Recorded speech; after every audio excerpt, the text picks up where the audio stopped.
बाकी के बेनिफिट के लिए। हरे कृष्ण। तो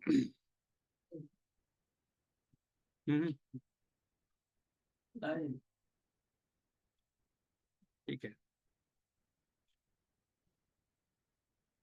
तो आप सभी भक्तों का स्वागत है। कुछ लोग भक्त आने वाले हैं अभी भी, चलो ठीक है, कोई बात नहीं। तो सभी भक्तों का स्वागत है इस शुक्रवार के साप्ताहिक सत्संग। I welcome everybody for this Fridays afternoon session, where since today we'll be having directly glorification on the Ashadi Ekadashi, we'll straight away pray to the Guru. Okay. Om Ajnanatimirandasya Jnananjanashalakaya Chakshurunmilitam Yena Tasmai Shri Guruve Namaha Shri Chaitanya Manobishtam Sthapitam Yena Bhutale Swayam Rupa Kadamayyam Dadati Swapadantikam Vandeham Shri Gurum Shri Yuta Padakamalam Shri Gurum Vaishnavamsya Shri Rupam Sagrajatam Sahagana Raghunathanvitam Tam Sajivam Sadvaitam Savadutam Parijana Saitam Krishna Chaitanya Devam Shri Radha Krishna Padan Sahagana Lalitam Shri Vishakam Vitamsya हे कृष्णा करुणा सिंधु दीनबंधु जगतपते गोपेश गोपिका कांत राधा कांत नमोस्तुते तप्त कांचन गौरांगी राधे वृंदावनेश्वरी वृषभानुसुते देवी प्रणमामि हरिप्रिये वाञ्छाकल्पतरुभ्यश्च कृपा सिन्धुभ्यैव च पतितानां पावनेभ्यो वैष्णवेभ्यो नमो नमः। जय श्री कृष्ण चैतन्य प्रभु नित्यानंद श्री अद्वैत गदाधर श्रीवासादि गौर भक्त वृंद। हरे कृष्णा कृष्णा कृष्णा हरे हरे, हरे राम राम राम हरे हरे। हरे कृष्णा कृष्णा कृष्णा हरे हरे, हरे राम राम राम हरे हरे। हरे कृष्णा कृष्णा कृष्णा हरे हरे, हरे राम राम राम हरे हरे।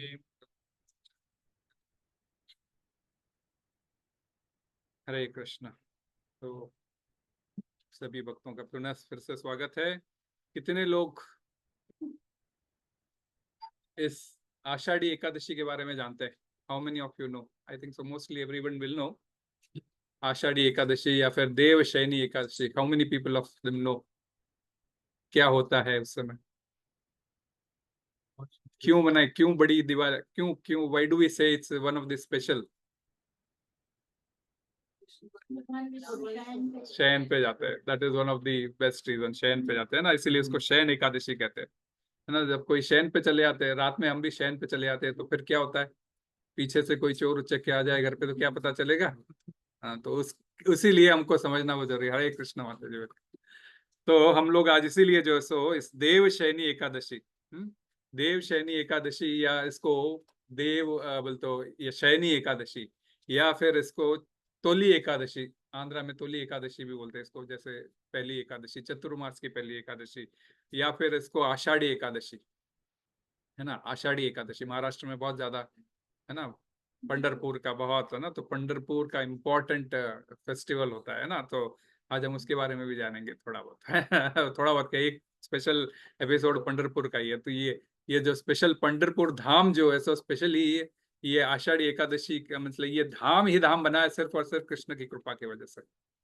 तो कितने लोग जानते हैं इस धाम के बारे में? आप तो जानते हैं हरी बोल। तो ये एक्चुअली मीन्स संत तुकाराम, यस यस, काफी लोग हैं। तो ये बहुत ही महत्वपूर्ण इंपॉर्टेंट डे है। तो इस दिन से चतुर्मास शुरू होता है, चतुर्मास शुरू होता है ना। चतुर्मास आप बोलोगे क्या चीज है, तो महीने के 4 महीने, साल के 4 महीने होते हैं। We have 4 months in a year. Chaturmas probably you are also aware, right? Even in Jain's situation it comes with. So चातुर्मास साल के वह 4 महीने हैं, श्रावण भाद्रपद आश्वयुज और कार्तिक। ये जो 4 महीने हैं ये विशेषकर तपस्या के लिए निर्धारित किए गए शास्त्रों में, तो इसीलिए साल में, ऐसे साल भर ही कोई अपने लिए, तो सनातन धर्म में साल भर ही कोई व्रत और ये सब तप और लिखा हुआ है, परंतु साल भर कोई कर नहीं सकता है। तो इस चतुर्मास का आप पालन जरूर करें, ऐसा शास्त्र में वर्णन आता है। क्योंकि ये चतुर्मास में बहुत लाइक, इसको करने से ऑटोमेटिकली नो डाउट स्वर्ग मिलता है, ये मिलता है, सभी कुछ है, परंतु हमें उन सब की आकांक्षा नहीं चाहिए। परंतु मेन है हमें भक्ति, क्योंकि ये आखिरी कल्मिनेट होता है श्रावण से शुरू होकर कार्तिक में जब एंड होता है। तो कार्तिक में भगवान कृष्ण का जो फेवरेट मंथ है वो उसमें कल्मिनेट होता है। तो कई लोग क्या करते हैं कि बस साल भर में कुछ करते नहीं है, लेकिन कई लोग एकादशी जरूर करना चाहते हैं। भाई मैंने साल भर की एकादशी नहीं की, लेकिन ये निर्जला कर लिया तो साल भर की एकादशी का फल मिल गया। परंतु कई लोग निर्जला नहीं कर सकते, है ना, कई लोगों को पूरा निर्जला रहने से कई तकलीफ होती है, तो कई लोग वह नहीं कर सकते। देन उनके लिए चतुर्मास की एकादशी का एटलीस्ट प्रावधान दिया गया कि चतुर्मास की एकादशी आप लोग करो तो एटलीस्ट आपको वहीं का फल मिलेगा। तो ये चतुर्मास की एकादशी शुरू होती है देव शयनी एकादशी से लाके देव उठनी एकादशी, जिसको हम बोलते हैं देव जाग गए, जगने जगने वाले। तो जो कार्तिक में आती तुलसी विवाह जिस दिन हम करते हैं ना उस दिन, तो देव शयनी से लाके देव उठनी एकादशी के पीरियड को ये चतुर्मास की एकादशियों का पीरियड कहा जाता है। तो चतुर्मास कई लोग एकादशी से एकादशी तक शुरू करते हैं। तो इस देव उठनी एकादशी से देव शयनी से देव उठनी तक इसको मनाते हैं। और कई लोग पूर्णिमा से पूर्णिमा तक मनाते हैं। तो क्यों मनाते हैं बोल, तो आप एकादशी से एक्चुअली चतुर्मास का विधि प्रारंभ हो जाता है, परंतु पूर्णिमा से महीना शुरू होता है सावन।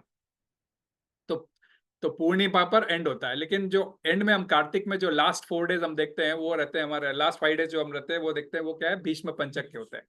तो एकादशी पर, एकादशी के पहले दशमी पर यह चतुर्मास समाप्त हो जाता है और 5 दिन भीष्म पंचक के होता है, जिसमें हम एक प्रकार से अन्न पूरे 5 दिन नहीं खाते हैं, सिर्फ और सिर्फ उबले हुए कुछ चीजें और लाइक फ्रूट्स और कम बीज वाले फ्रूट्स और इन सब के ऊपर गुजर बसर करते हैं वो 5 दिन के लिए। तो उसको भीष्म पंचक कहते हैं। और वो एकादशी का कंटिन्यूएशन होता है, और एकादशी कंटिन्यू रहती है 5 दिन तक। और फिर कार्तिक पूर्णिमा के दिन शाम में चांद देख के वह व्रत तोड़ा जाता है।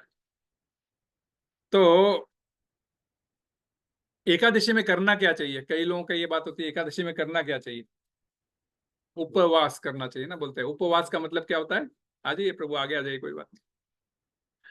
उपवास, उपवास का मतलब क्या होता है, उप का मतलब नजदीक और वास का मतलब बैठना, है ना। तो किसके नजदीक बैठना, भगवान के नजदीक बैठना, जितना ज्यादा हो सके हमें भगवान का उनका। और सबसे नजदीक भगवान के कैसे रहेंगे हम, हाँ हाँ, चैंटिंग। क्यों, क्योंकि इन द मोमेंट कृष्ण कलयुग में किस रूप में आए हैं, नाम रूप में ना, नाम रूप में आए। तो जब हम कृष्ण का नाम लेते हैं तो हम कृष्ण के साथ एसोसिएट हो गए।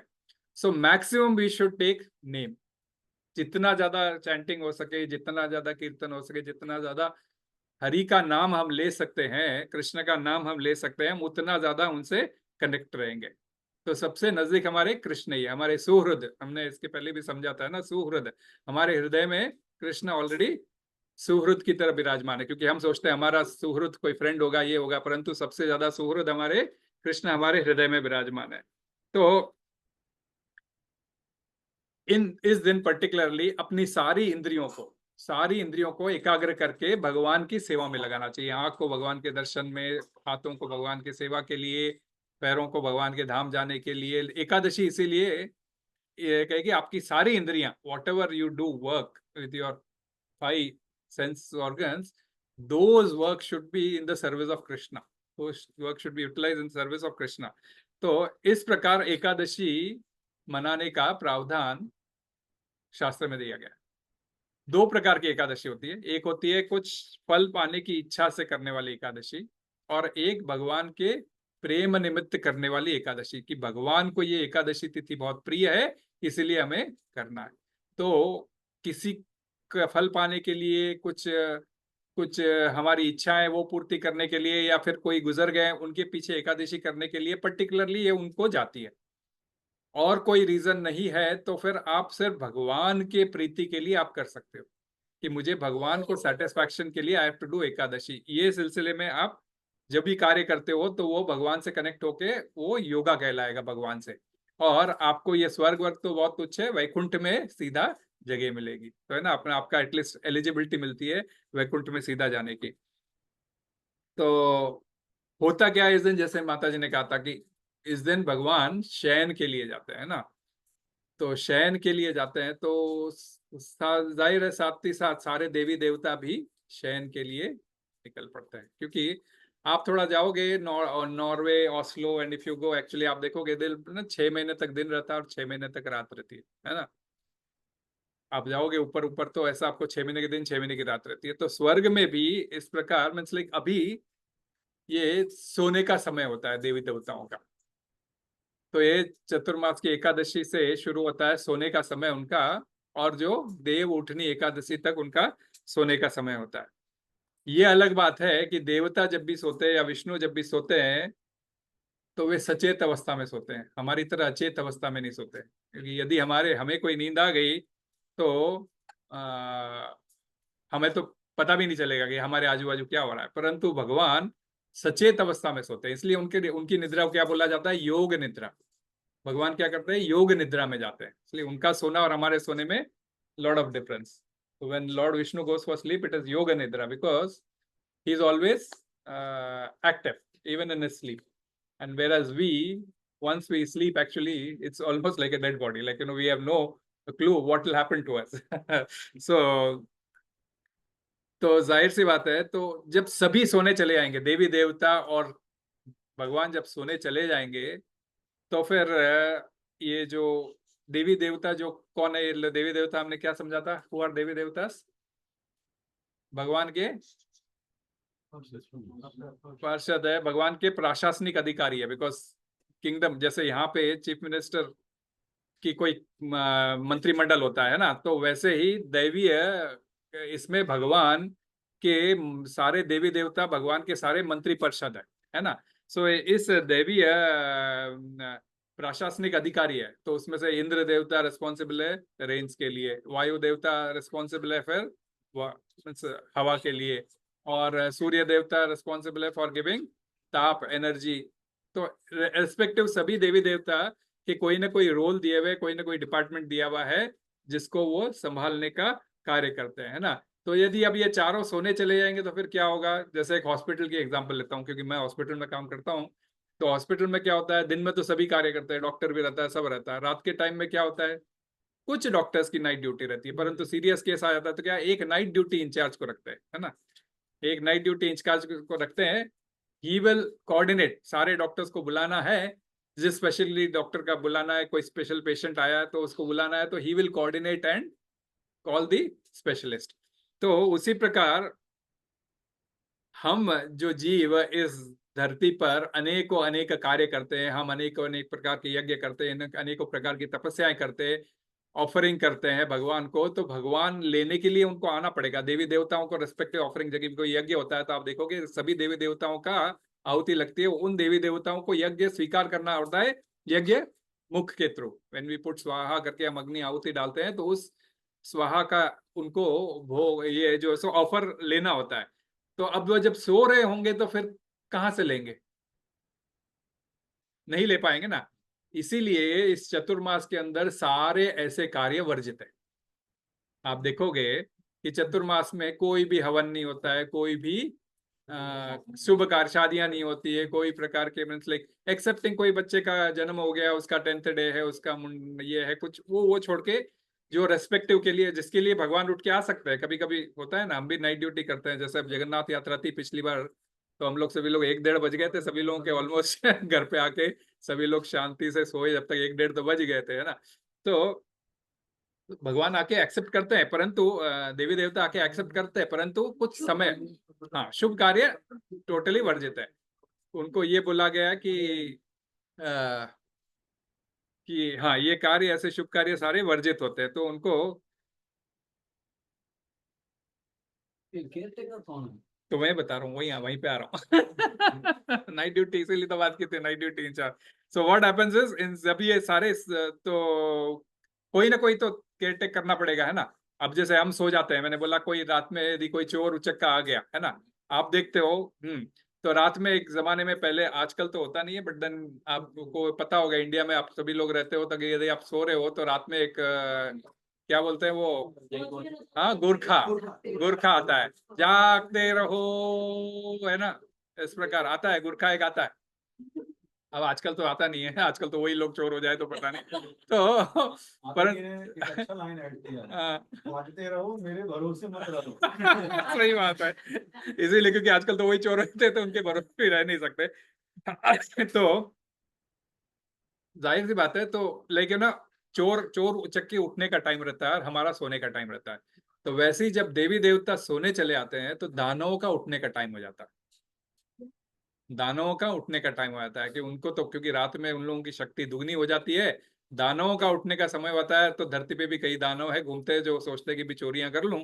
तो दानवों का उठने का समय होता है, तो दानवों से फिर बार बार ये जो स्वर्ग में आक्रमण होता है और दैवीय डिपार्टमेंट पर आक्रमण होता है, तो फिर कैसे रक्षा की जाए। तो ये सब समस्या लेकर सारे देवी देवता क्षीर सागर पर लेटे हुए विष्णु के पास जाते हैं। भाई ये चतुर्मास शुरू होने वाला है, और जाहिर सी बात है 8 घंटे में, मीन्स 24 घंटे के दिन में हम लोग भी 8 घंटे सोते हैं, 1/3 ऑफ द डे हम भी सोते हैं ना 8 घंटे। मैक्सिमम बताया गया 8 घंटे, हम मिनिमम सोते हैं वो बात अलग है। तो 8 घंटे 1/3 ऑफ द डे सोने का है। तो वैसे ही जो स्वर्ग में क्या होता है कि ऊपर के प्लेनेट में, देवीय प्लेनेट में, पूरा दिन 365 दिन हमारे जो है सो उनका एक दिन के बराबर होता है, और उसके अंदर 1/3 ऑफ द डे उनको भी सोना पड़ता है। तो ये 1/3 ऑफ द डे इस चतुर्मास का समय होता है। इसके लिए सारे शुभ कार्य वर्जित किए गए हैं। तो जब ये सोएंगे तो फिर क्या होगा, रक्षा कैसे होगी, तो फिर विष्णु बोलते हैं कुछ चिंता मत करो, रक्षा होगी केवल और केवल तपस्या करने से, केवल और केवल तपस्या करने से। ये दासी खड़ी है, बोले ये मेरी दासी खड़ी है, एकादशी, एकादशी उनकी दासी है, तो उनकी शक्ति है। तो ये मेरी दासी खड़ी है, और ये इक्विप्ड है इन सब चीजों को हैंडल करने के लिए। ये very well she can take care of all this situations, she can take care of it, और she will be in charge for this Chaturmas as a, हाँ, एज ए केयर टेकर। तो ये जितनी ज्यादा हम तपस्या करते हैं, तो एकादशी हमारे को उसका रक्षा करती है। इसीलिए चतुर्मास की एकादशी करने का स्पेशल प्रावधान है। चतुर्मास के एटलीस्ट साल भर एकादशी नहीं करो, तो कम से कम ये 4 महीने की 8 एकादशियां जो आती है, इसको तुम कर लो। एकादशी एक एनर्जी है भगवान की, भगवान की शक्ति, निकली हुई शक्ति है शरीर से।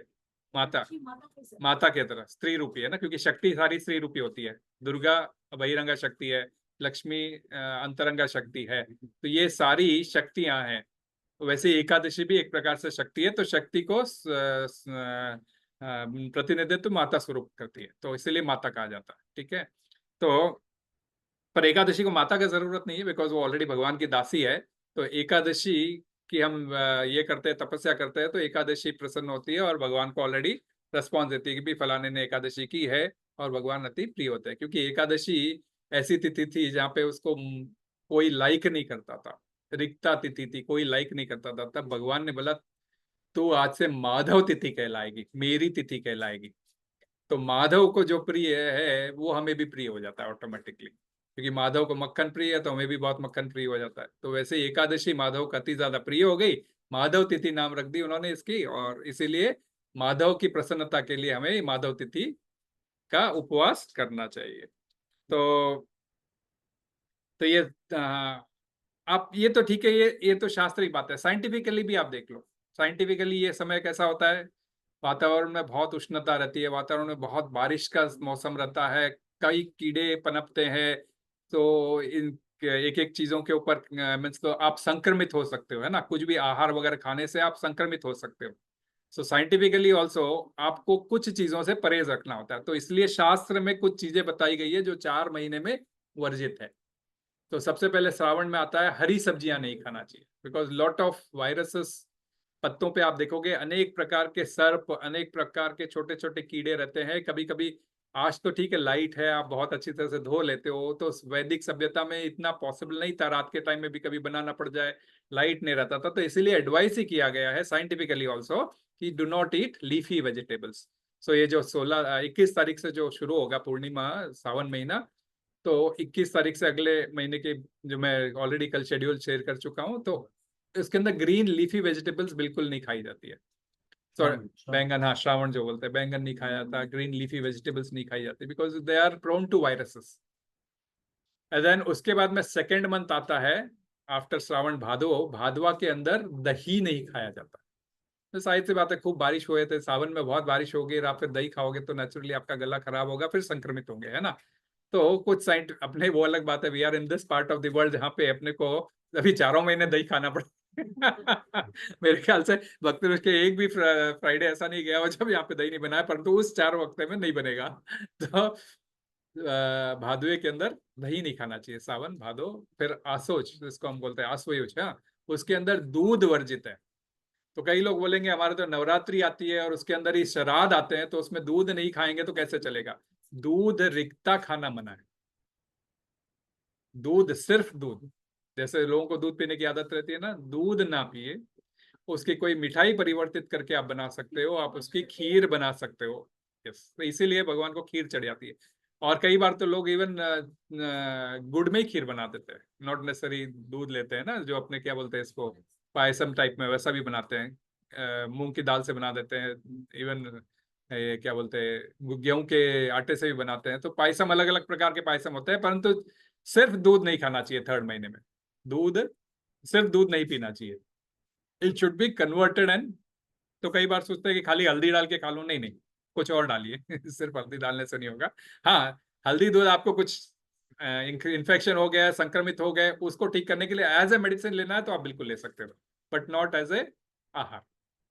ये मेडिसिन हम भी लेते हैं क्योंकि उसके अंदर पता नहीं अब क्या क्या रहती है, लेकिन मेडिसिन तो लेना ही पड़ता है।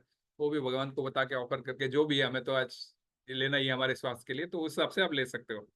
तो और फिर चौथे महीने में हमें क्या करना चाहिए, उड़द की दाल। अब ये इडली डोसा सब बिल्कुल बंद हो जाता है। उसके बिना तो बनता ही नहीं है, तो हम साउथ इंडियंस का तो बहुत मुश्किल हो जाता है। कार्तिक महीने के अंदर खाना नाश्ता तो मैक्सिमम इडली डोसा करना चाहते हैं, और वो इडली डोसा बंद हो जाता है क्योंकि urad is not allowed. Yogurt. So yogurt is scientifically, or Shastra says you should not eat yogurt. Scientific reason is after the rains, because in India you will find this is the entire rainy season. So once in Shravan, a lot of rains comes, and in Shravan green leaf vegetables are not to be allowed. And after that, if you have yogurts, then you are prone to your cold. So then again you are again 14 days you have to quarantine yourself. Milk is after that. After that, milk is no light. Reason specifically, I have not found it anywhere. But the question comes out as I may not be sure if because I will not be able to tell you right now, but I'll tell you somewhere later on. It was one of the reasons why this because during the गायों का ये season होता है ना, because the births of calves happen, and then the first milk, which is yellow milk, that should not be had by us. Yeah, people sell that as extra cholesterol, extra this thing milk, but we should not have that. Yeah, That is for the calves. the calming season. Yeah, calming season. Yeah, that's the whole reason. So it is Yeah. state that हाँ वही इसीलिए तो वही है, तो शास्त्र में इसीलिए वो बताया गया है, तो that's the reason that should not be. And urad dal is again, it's a tamasic of actually all types of dal has to be avoided, but for Shastra any one dal had been given the name as urad dal. So lentils, हाँ red वाल तो बिल्कुल ही नहीं खाना चाहिए माता जी, वो तो तामसिक होती है, बिल्कुल ही नहीं खाना चाहिए। खाते हैं, कई लोग खाते हैं, बंगाल में तो बहुत जरूरी था वैसी चीज में मसूर की दाल। नहीं मसूर नहीं, वो तो उड़द होता है, उड़द होता है, उड़द होता है काला। डबल मसूर की साबुत भी होती है, छिलकी वाली वो काली है, अंदर से वो रेड होगी, डबल जो होता है। ठीक है, पर मसूर की दाल तो बिल्कुल भी नहीं खानी चाहिए as per Vaishnav this thing, because वो तामसिक होती है। येलो कलर की हो जाती है। नहीं वो अलग बात है, वो अलग बात है, परंतु ये मसूर नहीं। आप अरहर खाइए, मूंग खाइए, तुअर खाइए, चना खाइए, कुछ भी खाइए, परंतु मसूर अवॉइड करो बोलते हैं। मसूर की दाल तामसिक होती है, हाँ नहीं खाना चाहिए, एक्चुअली वही खाना ही नहीं चाहिए। हाँ वो अलग बात है, वो तो है। हमने भी टेस्ट की भी 1-2 बार, ऐसी बात नहीं है, क्योंकि जब हम कृष्णा कॉन्शियस नहीं थे हमने भी टेस्ट की भी है, लेकिन अब कोई बोलो तो भी हमसे नहीं होता है, क्योंकि पहले भी घर में कभी आती नहीं थी हमारे, मैंने बाहर ही की है भाई, घर में नहीं की है कभी, तो ठीक है। लेकिन वो ये 4 चीजें मनाई की भी है। तो इसीलिए देखोगे आप इस महीने में मैक्सिमम त्योहार आते हैं ना, आप देखोगे कि बलराम जयंती आएगी, जन्माष्टमी आएगी और राधाष्टमी आएगी। हमें ये देखो पर्टिकुलर चीज नहीं खानी चाहिए, दूध दही नहीं खाना चाहिए, परंतु चरणामृत कभी नहीं छोड़ना चाहिए, ये भी शास्त्र में बताया है। शास्त्र बहुत क्लियर बोलता है, चरणामृत आप चरण जो जो लेते हो, वो अलग बात है, लोग गिलास भर भर के पी लेते हैं क्योंकि टेस्टी रहता है, तो बट अदरवाइज चरणामृत चरणामृत होता है, तो चरणामृत को चरणामृत की तरह पीना चाहिए। तो भले ही थोड़ा सा लो तो कॉन्शियसनेस के हिसाब से यू कैन हैव दैट। बाकी मैक्सिमम क्या करना चाहिए इसमें, इस दौरान चतुर्मास के दौरान आपको जस्ट काफी भक्ति करनी चाहिए और वैष्णव की सेवा करनी चाहिए, और जैसे ज्यादा से ज्यादा वैष्णव की सेवा करनी चाहिए। कोई महाराज और आते हैं तो उनको जरूर उनकी सेवा करनी चाहिए, उनका उच्चिष्ट मिलता है तो वो परिणाम स्वरूप हम वो ले सकते हैं। चैतन्य महाप्रभु एक बार श्रीरंगम गए थे ड्यूरिंग दिस चतुर्मास, एंड उनको वहां पे गोपाल भट्ट गोस्वामी ने बहुत उनकी सेवा की थी। तो गोपाल भट्ट थे उनका नाम पहले, फिर उन्होंने उनको वृंदावन आने का ये किया और वृंदावन में आकर वो वन ऑफ द गोस्वामीज बने। So that way means like, और एक और लाइक बहुत अच्छी लीला होती थी क्योंकि चातुर्मास में क्या होता था, maximum time Chaitanya Mahaprabhu used to spend in Jagannathpuri, क्योंकि रथ यात्रा के समय पुरी पे आते थे, रथ यात्रा होती थी, खूब कीर्तन होता था, उसके बाद में वापस जब आज के दिन भगवान मीन्स लाइक द्वादशी, एकादशी के दूसरे दिन, द्वादशी के दिन भगवान वापस मंदिर के अंदर वापस पुनः स्थापित हो जाते हैं, और लक्ष्मी जी का क्या इसके साथ में क्या बोलते हैं, रसगुल्ले के साथ में उनका ये होता है, फिर उनके लिए क्या वो क्या बनाया जाता है, जो पान उनके होठों तक लगे उतने लंबे लंबे बर्तन तक सजा के उसमें रसगुल्ले होते हैं पूरे, या क्या होता है उसमें, या कुछ लिक्विड होता है? हाँ पोरपीठा। तो ये इतना ऐसा बना के जगन्नाथ जी के होठों को टच हो, उतना बड़े वेसल के अंदर प्रसाद बनाया जाता है और फिर जो है सो डिस्ट्रीब्यूट होता है वो so Jagannath ji has lot of the eating pastimes, many eating pastime. तो ये इसके साथ साथ एंड होता है। तो जब तो एक कुलिंग्राम के कुछ भक्त आते थे, क्योंकि कुलिंग्राम के भक्त आए थे जो बंगाल से थे, चैतन्य महाप्रभु के साथ में आते थे और वो वहां पे समय बिताते थे। जब समय बिताते थे तो चैतन्य महाप्रभु उनको बोलते थे, तो वो उनसे एक बार प्रश्न करते थे, भाई ये चतुर्मास हम आपके साथ बिताते बहुत अच्छा लगता है, परंतु हम आगे जहाँ से जाते हैं बाकी 8 महीने हमें क्या करना चाहिए? तो चैतन्य महाप्रभु बोलते हैं कि आपको जो है सो आप जाओ और आप जो है सो आप 8 महीने जो है सो आप गृहस्थ हो, तो आप लोग हरिनाम करना चाहिए एवं वैष्णवों की सेवा करना चाहिए। आपको सिर्फ हरिनाम करना चाहिए और वैष्णवों की सेवा करनी चाहिए। तो वो कुलिंग्राम के भक्त लोग पूछते चलिए वैष्णव होते कौन है फिर, तो वैष्णव होते कौन है? तो चैतन्य महाप्रभु आंसर देते हैं कि वैष्णव वे होते हैं जिन्होंने एक बार अपने जीवन में हरे कृष्ण का मंत्र जप किया है। अभी आप लोग कर ही रहे थे, कितने बार किए है ना? तो चैतन्य महाप्रभु कहते हैं कि जिसने एक बार किया है वह वैष्णव है। अगले साल फिर वापस चैतन्य रथ यात्रा होती है, वापस चैतन्य महाप्रभु आते हैं, वही वापस कुलिंग्राम के भक्त आते हैं और फिर वापस महाप्रभु से वापस वही प्रश्न पूछते हैं, महाप्रभु वैष्णव कौन होते हैं? तो महाप्रभु इस बार आंसर देते हैं कि जो सतत कृष्ण का नाम लेता है वह वैष्णव। वो तो एवरी डे एवरी टाइम जिसके मुख पर हरे हमेशा कृष्ण का नाम रहता है वह वैष्णव है। ठीक है, सेकंड उपदेश सेम प्रश्न का। थर्ड ईयर आते हैं वही कुलिंग्राम के भक्त और तब चैतन्य महाप्रभु उनको बोलते हैं वापस तीसरी बार भी जब वही प्रश्न करते हैं, third time also when they ask the same question, क्या बोलते हैं उनको कि जिसको देखकर आपको कृष्ण की या विष्णु की याद आ जाए वे वैष्णव।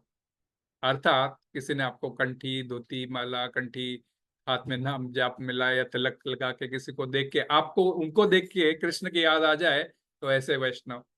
तो समझने वाली बात है कि ये तीनों answer for one question why it is.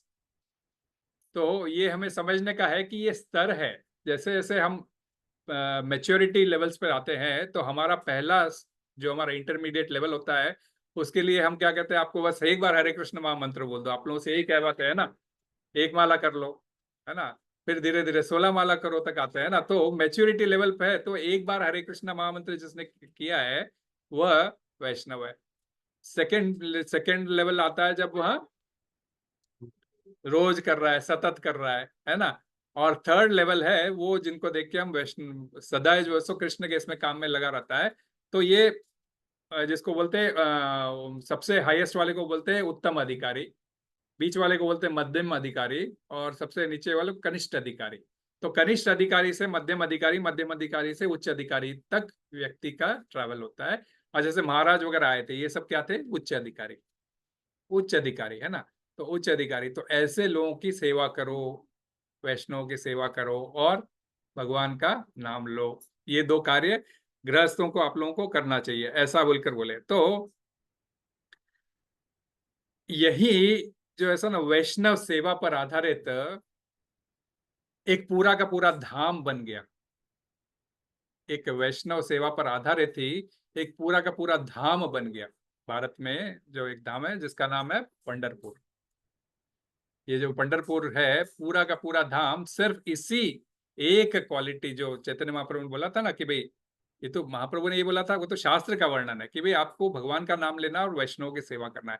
तो सिर्फ और सिर्फ वैष्णव सेवा के पीछे एक पूरा का पूरा धाम अवतरित हो गया कृष्ण का, और आज भी वह उतना ही फेमस है ना। तो उसको हम बोलते हैं पंढरपुर। तो आषाढ़ी एकादशी के दिन इसका बहुत बड़ा महत्व है। भगवान पंढरीनाथ का आषाढ़ी एकादशी, कितने लोग जानते हैं भगवान पंढरीनाथ को? है ना, हाँ, 2-3 लोग ही, बाकी लोग जानते नहीं है, बिल्कुल भी नहीं सुना है। हाँ, तो आज सुन लो, है ना। बिकॉज आषाढ़ी एकादशी क्यों इतना फेमस होता है, और वो भी कृष्ण से ही रिलेटेड है, सो वी शुड नो। तो इसलिए मैंने बोला कई लोगों को पता नहीं होता है, इसीलिए ये स्पेशल क्लास स्पेशल डे के दिन ले लेनी चाहिए। तो it came on a week day, that's why I had to take it on Friday. तो शोलापुर जिले में ये धाम प्रकट हुआ था। शोलापुर जिले में पंढरपुर नाम का एक प्लेस है, वहां पर आषाढ़ी एकादशी के दिन ये विशेष भूमिका रखता है। तो ये धाम वहां पे प्रकट हुआ, जिसमें वैष्णव सेवा पर ही आधारित था। तो कैसा था, इसके पीछे स्टोरी है जो मैं बोलता हूँ, आप लोग सुनिए। दंडीरा वन नाम का एक प्रदेश है, दंडीरा वन है, उस प्रदेश को, जो जो प्रदेश है उसको दंडीरा वन बोलते हैं। तो वो पहले एक जंगल था, आज की डेट में जंगल दिखता नहीं है, बहुत छोटे छोटे झाड़ दिखते हैं। हम तो गए हैं पंढरपुर। तो दंडीरा वन के जंगलों में एक युवक रहता था, उसका नाम था पुंडलीक। कई लोग पुंडरीक भी बोलते हैं, पुंडलीक, है ना। आप पता नहीं, महाराष्ट्रियन लोग बताएंगे विच इज करेक्ट, पुंडलीक और पुंडरीक? पुंडरीक, पुंडरीक, ओके। तो कभी शास्त्र में पुंडलीक भी लिखा हुआ है, LE के। तो पुंडलीक तो बड़ा ही सुंदर व्यक्ति था, और उसके माता पिता भी बड़े वैष्णव थे। घर में कभी भी कृष्ण की सेवा, हरदम वैष्णव की सेवा। ये ऐसा परिवार था कि जो भी कोई साधु महात्मा आए तो उनकी सेवा करना, और ऐसा प्रावधान था। और ऐसे इसमें उसी कृष्णा कॉन्शियस माहौल में ये पुंडलीक भी बड़ा हुआ था। तो उसका कॉन्शियसनेस भी भगवान की सेवा ही था। परंतु क्या था कि जैसे जैसे बच्चे बड़े होते हैं, तो हम सभी जानते हैं हमारे बच्चे फिर हमारी सुनना नहीं छूटते, है ना।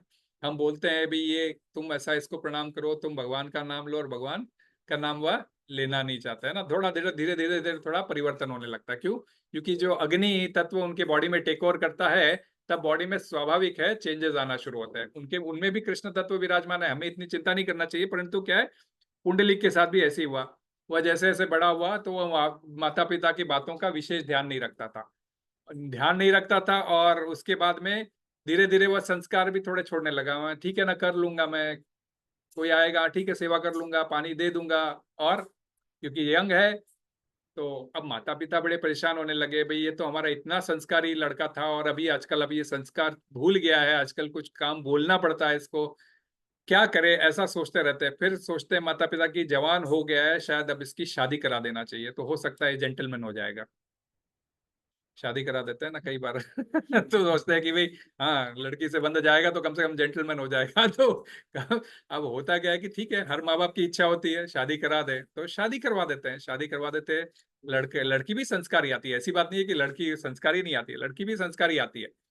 परंतु इसका जैसे अब पत्नी के आते ही माता पिता से और भी दूरी, सिर्फ पत्नी के इसमें ही रम रहा है, और जो भी कार्य करता है पत्नी के इर्द गिर्द ही करता है, और माता पिता के तो कार्य जैसे बिल्कुल ही छोड़ देता है, बिल्कुल ही सुनना ही छोड़ देता है। तो माता पिता बेचारे एकदम परेशान हो जाते हैं, अरे ये क्या हो गया, उल्टा हम तो सोच रहे बोलते अच्छा हो जाएगा, सब काम करेगा, उल्टा ये तो बिल्कुल भी छोड़ दे रहा है। तो फिर क्या होता है कि उन्होंने सोचा कि भी चलो ठीक है, हमारी भी अब उम्र हो रही है, तो हम जो, हरे कृष्णा, वेलकम माता जी। हम लोग अभी, अब हमारी भी उम्र हो रही है, तो हम लोग ऐसा करते हैं कि अपने काशी यात्रा के लिए निकल पड़ते हैं। हम काशी यात्रा के लिए निकल पड़ते हैं। तो काशी यात्रा के लिए निकल पड़ते हैं तो बेटे को बोलते हैं भाई अब हमारा बुढ़ापा आ गया है तो हमें जो है सो काशी की ओर जाना है, तो हमें थोड़ी मदद करो कि हम काशी जा सके, हमको ले जाओ, क्योंकि बूढ़े थे, पैदल ही जाना था वो जमाने में, और घोड़ा गाड़ी भी बहुत पैसे वाले कर सकते थे, और ये तो गरीब परिवार थे। तो उन्होंने बोला कि, तो बोले नहीं नहीं मैं तो नहीं जा सकता, आपको जाना है तो जाओ, अकेले जाओ, मैं तो यहीं रहूंगा। तो अब बेचारे माँ बाप परेशान, तो ठीक है अब कोई ऑप्शन नहीं है, क्योंकि अब ये पैसे ही सुन नहीं रहा है, तो वो दोनों पैदल उनकी व्यवस्था करके वो अपने निकल पड़ते हैं पैदल, क्योंकि वो जमाने में एक गठरी लेके पैदल ही निकलना होता था, वैसे निकल पड़ते हैं। पीछे से इसकी पत्नी पूछती है पुंडलिक की कि माता पिताजी कहाँ जा रहे हैं, कहाँ चले गए? तो बोलते ये तो काशी यात्रा के लिए गए। तो बोले मुझे भी काशी जाना था, संस्कारी थी बेचारी, तो ऐसा कुछ उसका मन में था नहीं, तो मुझे भी काशी जाना है, तो फिर क्या करे?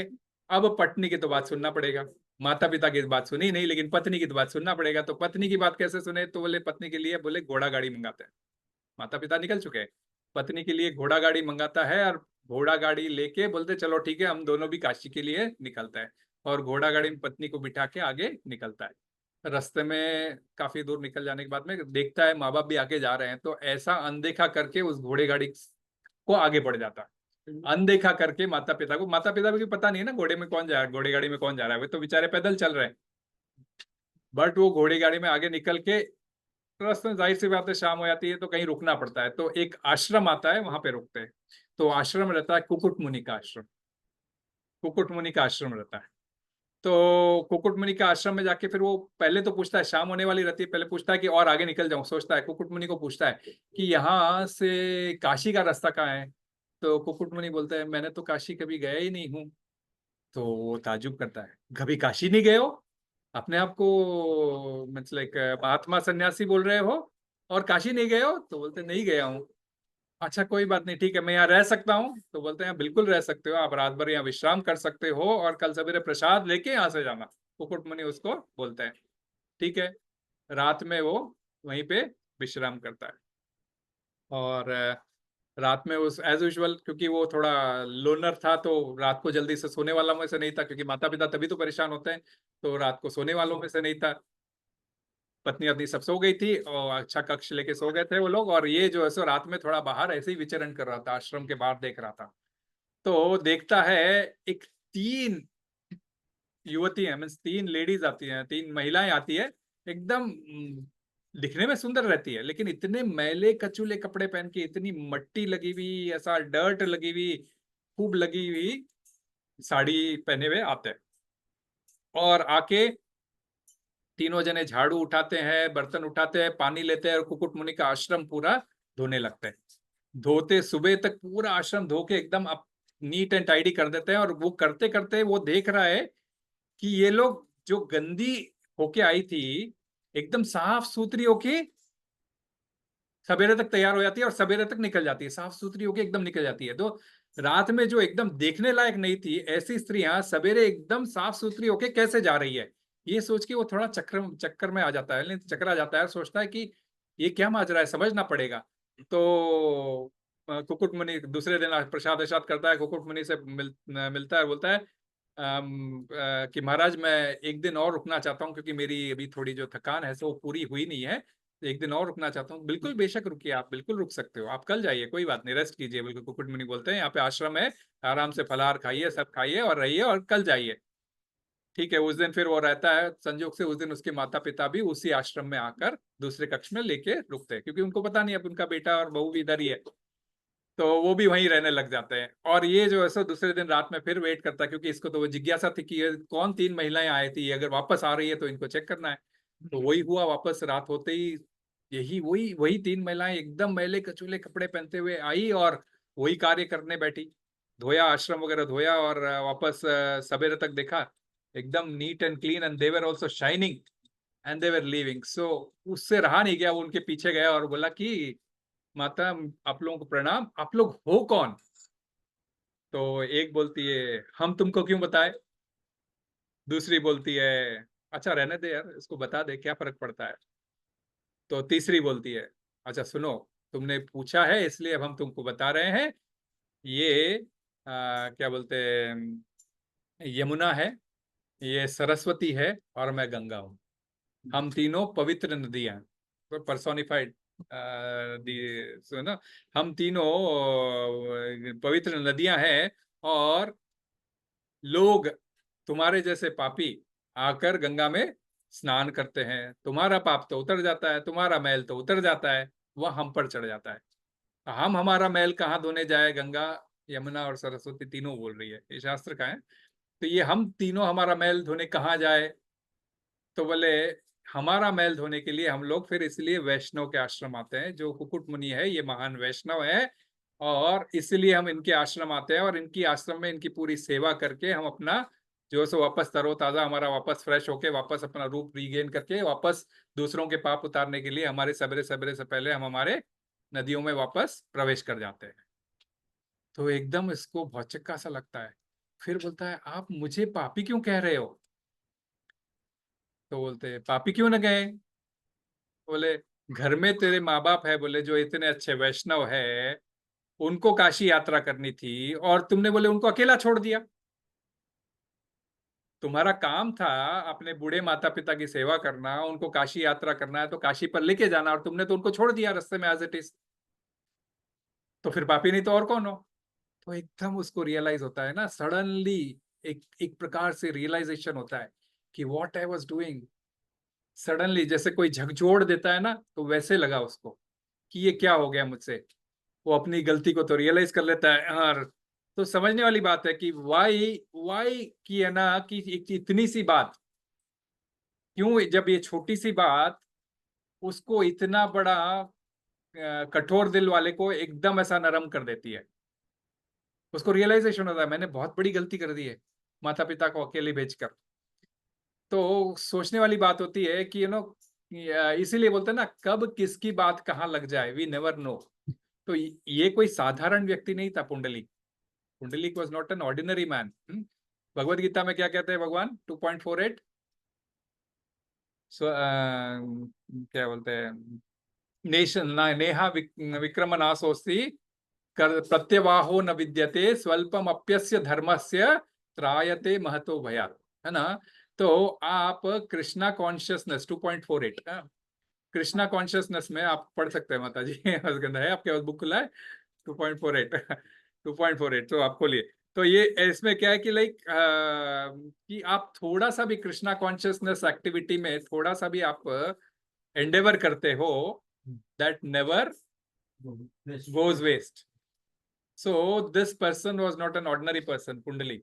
He was अपने पिछले जन्म में राजा मुचकुंद था, राजा मुचकुंद। अब मुचकुंद के बारे में कितने लोग जानते हैं?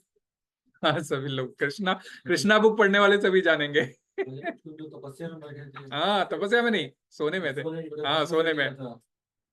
सो काल यवन, यस। काल यवन।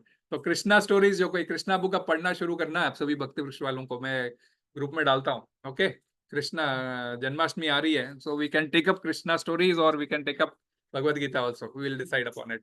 सो नहीं विल जूम में, इसमें इंग्लिश में शेयर करेंगे प्रभु। हिंदी में तो हमारे पास भी पड़ी थी, लेकिन हम तो लाए नहीं अब तो, लेकिन ऑप्शन नहीं है यहाँ तो, ज्यादा बुक्स रख नहीं सकते थे। तो कृष्णा बुक बहुत मोटी बुक है, परंतु वी हैव ऑनलाइन में चैप्टर्स में है 90, उसमें चैप्टर्स है मेरे ख्याल से 90 नहीं, हाँ कुछ है। तो इट्स ओके, स्मॉल स्मॉल भी है, कुछ बड़े भी है। तो ये मुचकुंद राजा था पिछले जन्म में, he was a Muchkund raja. Who was that Muchkund raja? Muchkund raja was one of the महान वैष्णव। ही हेल्प्ड देवी देवतास। उस समय अपने सतयुग की बात है, तो ये अपने देवी देवताओं को मदद किया था, दानवों से मदद, युद्ध करने में। तो बहुत थकान हो गया था उसको, इतना युद्ध करके जीत गया था, बहुत थक गया था। तो उन्होंने इंद्र ने बोला कि अब आपकी क्या इच्छा है, हम पूरी कर सकते हैं, आप बोलो। तो बोलते अब कुछ नहीं, मुझे जाके अब सोना है। बोले मुझे बस इतना वरदान दो कि मैं जाके इतना सो जाऊं कि कोई मुझे उठाए नहीं, और कोई मुझे उठाए नहीं, यदि कोई उठाएगा तो वह वहीं पे भस्म हो जाए। तो मुझे इतना ऐसा नींद आ रही है, मुझे अब सोना है। तो इंद्र बोलते चलो ठीक है, तो आप चिर निद्रा में जाके सो जाओ, आपको कोई डिस्टर्ब नहीं करेगा, यदि कोई आपको डिस्टर्ब करेगा तो आप भस्म हो जाओगे। ये नहीं बोलते हैं, मुचकुंद नहीं बोलता है, परंतु इंद्र बोलता है कि यदि आपको कोई डिस्टर्ब किया तो वो भस्म हो जाएगा। तो काल समय से वे सो रहे होते हैं अनंतगिरी पर्वत के गुफाओं में। अनंतगिरी पर्वत आते हैं वापस अपने जगह, सबको छोड़ के अनंतगिरी पर्वत पर जाते हैं और वहां पर एक गुफा में सो जाते हैं।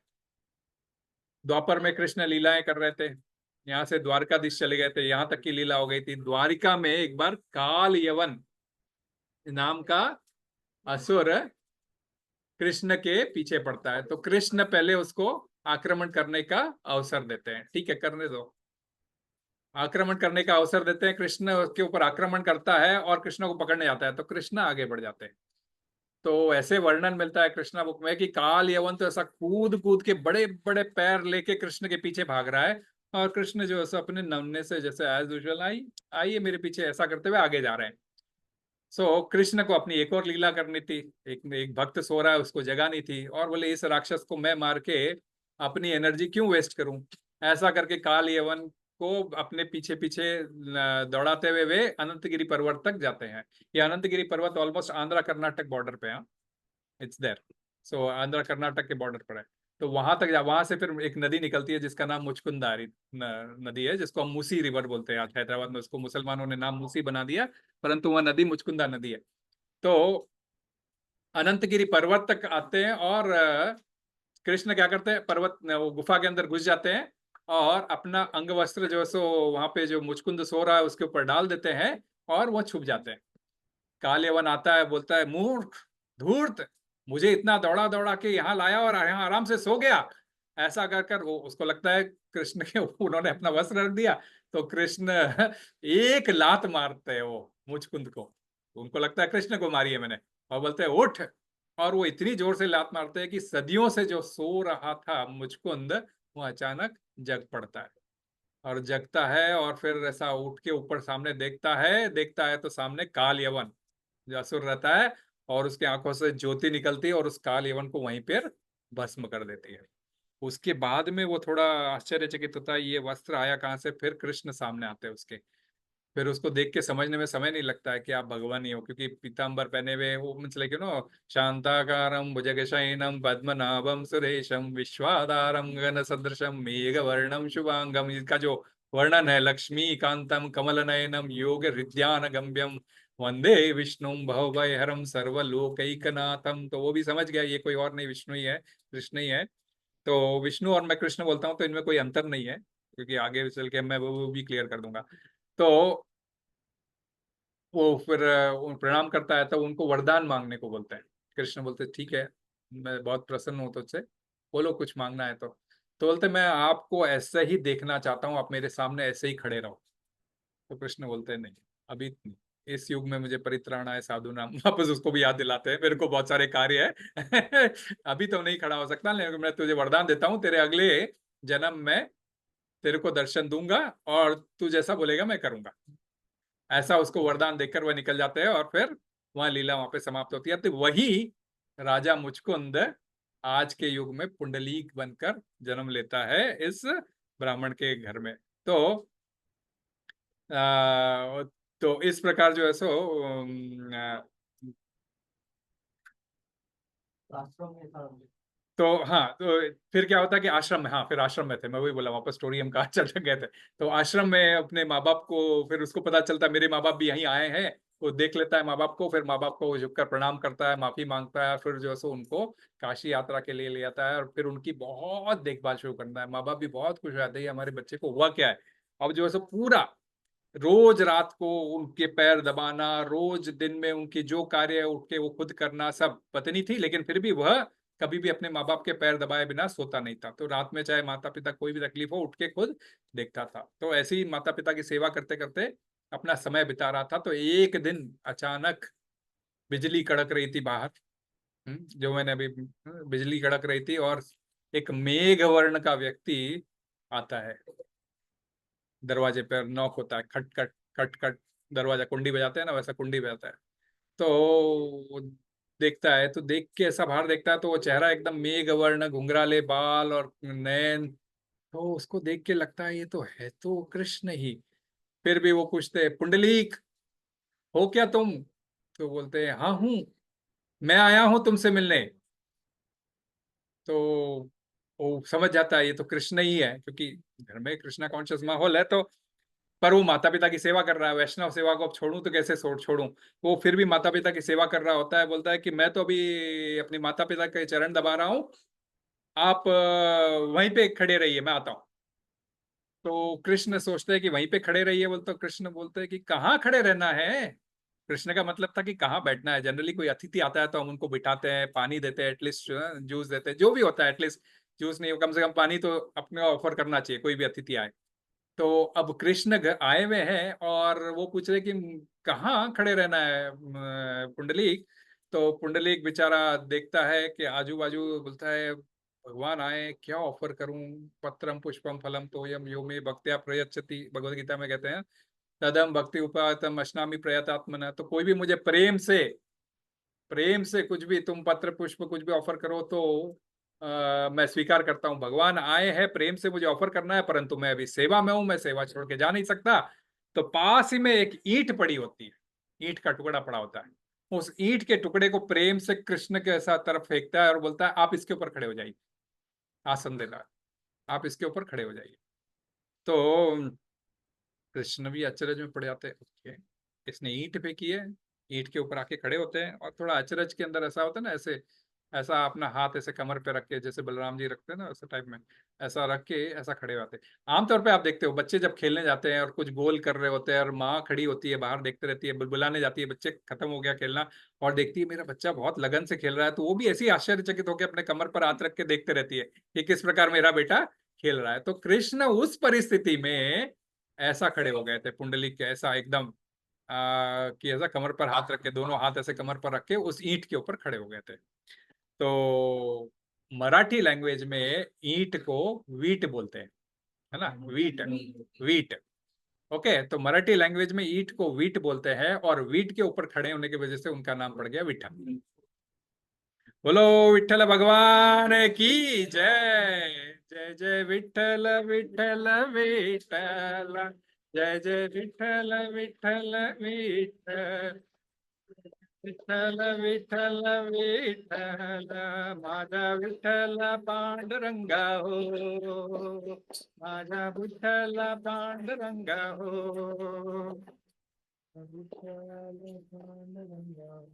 आता है ना। जय जय विठ्ठल विठ्ठल विठ्ठल, जय जय विठ्ठल विठ्ठल विठ्ठल, जय जय विठ्ठल विठ्ठल विठ्ठल,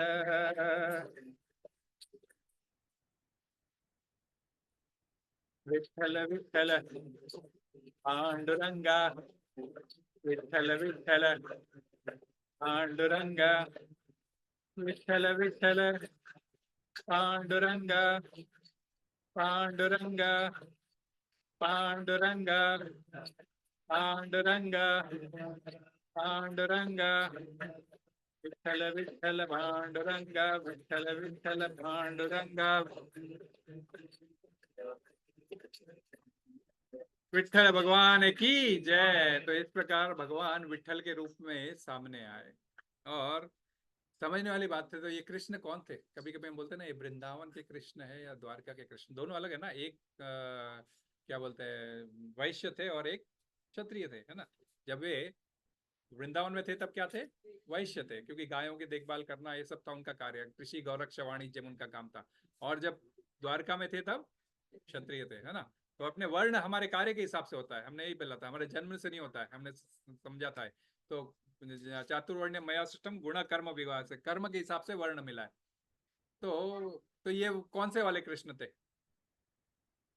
द्वारकाधीश कृष्ण थे। तो द्वारकाधीश कृष्ण विठल के रूप में क्यों आए? तो हम सभी जानते हैं द्वारकाधीश की पत्नी का नाम क्या था, रुक्मिणी। और कहाँ की थी वो? अमरावती, है ना, महाराष्ट्र अमरावती की थी।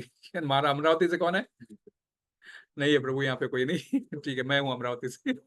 मेरा ननियाल है। तो गया हूँ मैं उस मंदिर, उस स्थान पे भी गया हूँ जहाँ पर कृष्ण रुक्मिणी को भगा के ले गए थे वहां से। तो रुक्मिणी महाराष्ट्र से थी, और महाराष्ट्र में उनका पूरा परिवार रहता था, चाहे वो सोलापुर में विदर्भ में हो या फिर इधर मराठवाड़ा में हो, उनका परिवार रहता था। तो हुआ ऐसा था कि द्वारकाधीश यहाँ पे विठल बन के क्यों आए। तो द्वारकाधीश की भी एक लीला है कि द्वारकाधीश से मिलने एक बार राधा रानी आई थी। अब आप पूछोगे इस कल्प में नहीं आई थी, अभी जो कल्प गया है इसमें नहीं आई थी, इससे पहले वाले कल्प में एक जिसमें राधा रानी कृष्ण से मिलने द्वारिका आती है ना। बाकी इस वाले कल्प में तो कृष्ण बोलते हैं तुम लोग आना मत, मैं आऊंगा। जाते हैं कृष्ण की तरह और आते हैं जगन्नाथ की तरह, हमने समझा भी था, है ना।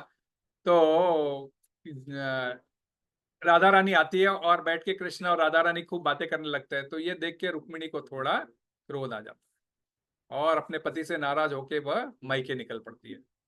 अब मायके अपने पिताजी के यहाँ तो कैसे जाए, जाके बोले क्या, क्योंकि वहां से तो ऑलरेडी भगा के लाए कृष्ण। तो अपने रिलेटिव के यहाँ निकल जाती है और सोलापुर की तरफ निकल जाती है। ओके, तो ये कौन से, ये पंढरपुर की तरफ निकल पड़ती है और कृष्ण मनाने के लिए पीछे पीछे आ जाते हैं। और फिर सोचते हैं कि भाई कृष्ण मनाने के लिए पीछे पीछे आते हैं और ये मनेगी तो नहीं, बहुत समय लगेगा थोड़ा, क्योंकि कोशिश करते हैं समय लगेगा, समझ जाते हैं। तो क्या करते हैं, अच्छा ठीक है इसको छोड़ देता हूँ मैं थोड़े दिन। कभी कभी होती है ना, महिलाओं को छोड़ देना पड़ता है, अपने आप गुस्सा ठंडा हो जाता है, तो छोड़ देता हूँ जब तक मैं मेरे भक्त का कल्याण करके आता हूँ, ऐसा सोचकर वह पुंडलीक से मिलने आ जाते हैं और पुंडलीक को अपना दर्शन देते हैं। और तो पुंडलीक जो है सो वैष्णव है, उसने जब अपना सेवा से निवृत्त होकर भगवान के पास जाकर प्रणाम करा और बोला मैं मुझ क्षमा चाहता हूँ, आपको इंतजार करवा दिया, तो बोलते कृष्ण बोलते मैं तेरी सेवा से प्रसन्न हूँ, तू जो अपने माता पिता की सेवा कर रहा था उससे प्रसन्न हूँ और तुझे मेरा वरदान था इसलिए मैं तुझे मिलने आया। तो बोले कि अब बोल तुझे क्या चाहिए। तो बोलते मुझे तो कुछ नहीं चाहिए, बस आपका ये जो स्वरूप है, आप ऐसे खड़े हो, मुझे यहीं पे आप मेरे सामने खड़े रहो। तो बोलते ठीक है बोले, और ताकि बोले खाली तेरे लिए खड़ा रहूं, नहीं नहीं बोले मेरे लिए नहीं, बोले पूरे जगत के लिए, बोले ताकि आप उस रूप में सब आपका दर्शन कर सके। क्योंकि जगन्नाथ का दर्शन किसने किया था पहले, ऐसे नारद मुनि ने, और नारद मुनि ने उनको रिक्वेस्ट किया था भाई आपका ये स्वरूप है पूरे जगत को दिखाओ। तो तब जगन्नाथ जी ने कहा था कि भाई अभी नहीं, एक कल्प आने के बाद में मैं कलयुग का जिस कल्प की शुरुआत होगी उस समय मैं जगन्नाथ के रूप में दर्शन दूंगा, इस रूप को वहां से दर्शन दूंगा। वैसे ही भगवान ने कहा अच्छा ठीक है, ये मैं इस तुम्हारे पुंडरपुर धाम के लिए मैं इस रूप में इस ईंट पर खड़ा हुआ इसी प्रकार से आपको दर्शन दूंगा। तो इस प्रकार जो है वहां पे एक पूरा का पूरा धाम निर्माण हो गया और वो आप मेरे सामने। तो ये वैष्णव की एक क्वालिटी होती है कि वो सभी के बारे में भले का सोचता है, न कि सिर्फ अपने भले का सोचता है। तो इसलिए आप देखते हो विठल भगवान की मूर्ति अकेले की है वहां पे मंदिर में, मेन मंदिर में, और रुक्मिणी की दूसरी जगह है, क्योंकि नाराज थी वह, है ना, नाराज थी इसलिए दूसरी जगह है। तो अब एक और, अभी विठल तो नाम समझ में आ गया, पांडुरंगा का क्या मतलब है। पांडुरंगा भी बुलाते हैं ना सभी लोग उनको, Panduranga. What is the meaning of Panduranga. हाँ, ना ना पीले वस्त्र तो नहीं, बट पीलापन, पीलापन से कनेक्टेड है। यस, पांडु का, पांडु को कम पांडु क्यों बोलते थे, क्योंकि उनकी माता जब वेद व्यास जी मिलने आए थे तब पीली पड़ गई थी, एकदम घबरा गई थी, पेल जिसको हम बोलते हैं ना, she became pale, colourless, out of fear. So the child which was born was Pandu, और वो पांडु कैसा था, वीक था, काफी वीक, बिकॉज पेल मतलब काफी वीक था। तो कृष्ण गुजरात से दौड़ते हुए आ रहे हैं रुक्मिणी के पीछे पीछे। गुजरात में कौन सा रण है, सफेद रण है ना, गुजरात में तो सफेद रण है ना, मीन्स डेजर्ट कौन सा गुजरात में अपना, हाँ નમક નો રણ છે ને સફેદ છે, તો કચ્છ નો, तो गुजरात આવી રહ્યા होता कृष्ण। तो जितने भी रास्ते में धूल मट्टी मिली, कृष्ण के काले रंग पर ऐसे सफेद मिट्टी और ये मिट्टी पूरी छा गई। तो कृष्ण पहली बार ऐसा पेल नजर आने लग गए। अपने जो सांवले हैं फिर भी बहुत सुंदर है, क्योंकि यश, उनका यश तो सुंदरता है, तो सांवले में भी इतनी सुंदरतापन है उनके, परंतु वह सुंदरतापन में ये मट्टी की चादर चढ़ी हुई ऐसे नजर आ रही थी। तो बिल्कुल पांडु की तरह हो गए थे। इसीलिए मराठी में पांडु मतलब होता है जिसको वीक, जिसको बोलता है उसको भी बोलते हैं पांडु, है ना, जो बहुत वीक हो, जो बहुत पेल हो, उसको पांडु बोलते हैं। इसीलिए उसको पांडुरंगा का नाम भी मिला। तो कृष्ण जो भी कार्य करते हैं यश बढ़ जाता है, हमने ये भी समझा था ना। अभी 2 श्लोक पहले हम लोगों ने कृष्ण के सारे क्वालिटीज के जब डिस्कस किया था, तो हमने ये भी डिस्कस किया था, क्योंकि यशस उनका जो भी कार्य, चाहे माखन चुराया तो भी माखन चोर के नाम से प्रसिद्ध हुए। हम चोरी करेंगे तो हम तो जेल जाएंगे। तो कृष्ण ने मट्टी लगा ली, मट्टी खा ली, तो भी उनका यश बढ़ा। हाँ? और इतना रूप पेल दिखना है तो भी उनका नाम पांडुरंगा पड़ गया। तो बहुत जरूरी है, कृष्ण जो भी कार्य करते हैं उससे उनका यश बढ़ जाता है, कम नहीं होता है। तो इस प्रकार जो है सो उनका तो बहुत ही अच्छी जगह पंढरपुर। कभी समय मिले तो आप जाना जरूर। कभी इस आषाढ़ी एकादशी के दिन 20 लाख से अधिक लोग वहां पर असेंबल होते हैं एंड 1 महीने से लोग तैयारी कर रहे होते हैं, जस्ट वो यात्रा कर रहे होते हैं। एंड पूरा जो है सो माहौल एकदम वो कृष्णमय हो जाता है, विठलमय हो जाता है। मीन्स वो जंजीरा बजाते हुए, यही भजन करते हुए 1 महीने तक जो है ऑलमोस्ट यात्रा करते रहते हैं। और आषाढ़ी एकादशी के दिन वहां पहुंचकर वो पूरा बड़ा ही हुजूम, एक बड़ा सा हुजूम, मंदिर के दर्शन, सभी मंदिर के अंदर तो जाके दर्शन कर नहीं सकते, उस समय इतनी भीड़ रहती है। तो उस समय इसीलिए कृष्ण शिखर पर चढ़कर बैठ जाते हैं। तो इसलिए लोग दूर दूर से शिखर के दर्शन हो जाए वही बहुत है समझते हैं।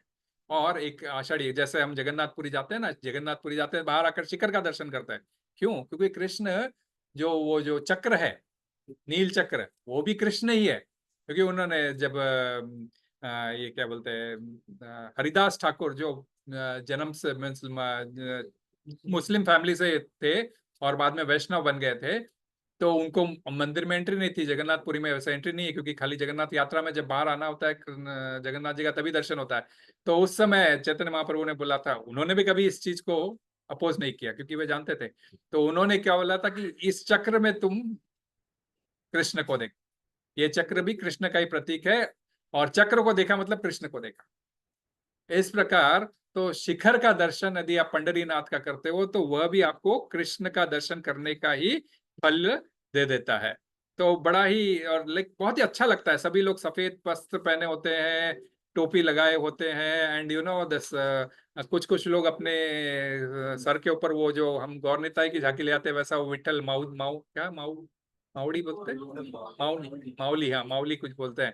तो वो लेके जाते हैं और फिर जो है सो बस यही करता है क्या, राम कृष्ण हरि मुकुंद मुरारी, राम कृष्ण हरि मुकुंद मुरारी, राम कृष्ण हरि मुकुंद मुरारी, राम कृष्ण हरि मुकुंद मुरारी, पांडुरंग पांडुरंग पांडुरंग हरि, पांडुरंग पांडुरंग पांडुरंग हरि, राम कृष्ण हरि मुकुंद मुरारी,